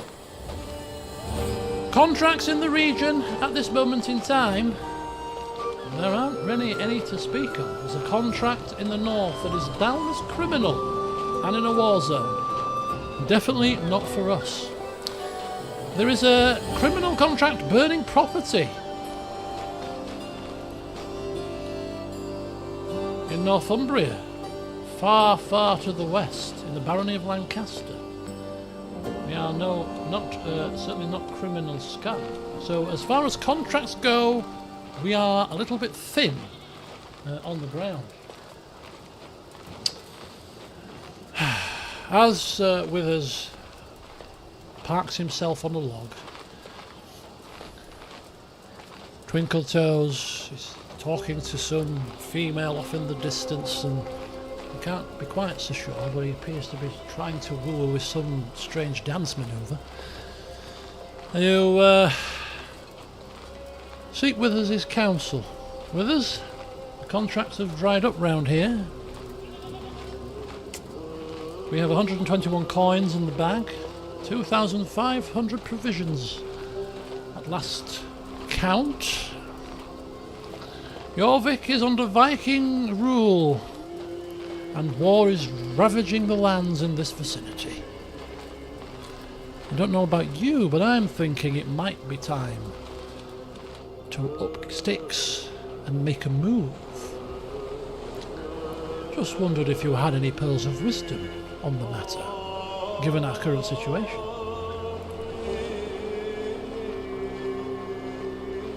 It's very strange music for the British Isles. Probably not called the British Isles at this point. So we're sat down in camp. Oh, the Barony of Halifax! Oh, all the football managers' teams are out. The Leeds team, the Halifax team, and the York team, all in vicinities here. Bolton. Good old Bolton. So yeah, our provisions are being built. So I don't think we could build another camp building, couldn't we, as well? But with us, he sits for a while, contemplating without answering. Elbows resting on his knees as he watches the fire settle. Beyond him, Twinkle Toes attempts a turn that appears to involve one raised hand, two uncertain steps, and a level of confidence unsupported by the movement itself. The woman he is speaking to seems either charmed or deeply concerned. Withers finally looks back at you. I think your instinct is right. He nods towards the dark outline of Jorvik beyond the camp. This place gave us our beginning, it gave us each other, it gave us the Golden Oak, and the road to Lindsay, but the place does not remain useful, merely because it was once important. The honest contracts have dried up. The work that remains asks us either to enter a war or become criminals. We are not yet strong enough for the first, and we are not desperate enough for the second. He glances towards the wagons. We have 121 coins, full provisions, and a patron who knows our name. That is not the position of men forced to cling to an unpromising patch of ground. It is the position of men who can choose their next road.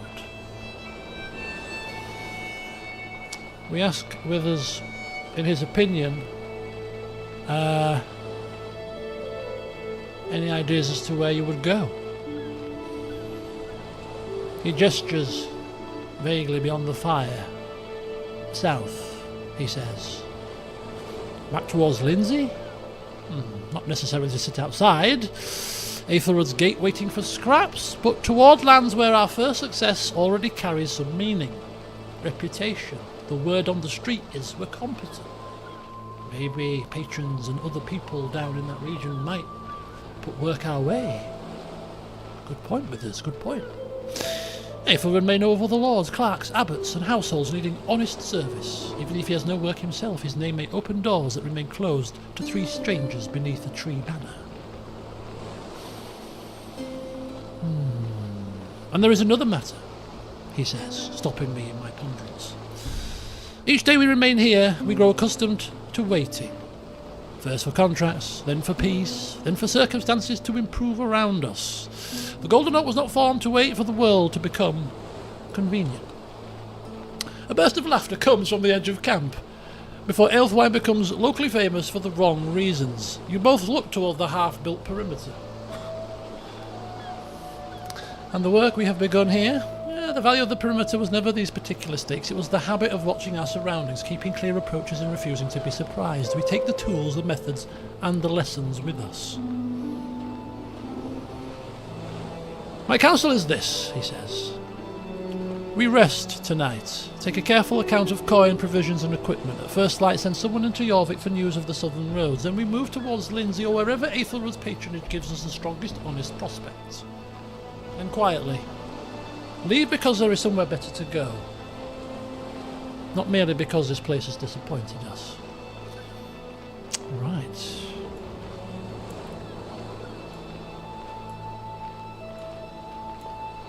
Twinkle Toes eventually returns, brushing grass from one knee. Have I missed anything important? We are considering leaving Jorvik, you say? Ælfwine looks back toward the woman who has already disappeared. Excellent! I have concluded my business here. Excuse me? Was he lustful? Well, he wasn't lustful, was he? Twinkle Toes? Arrogant and just deceitful.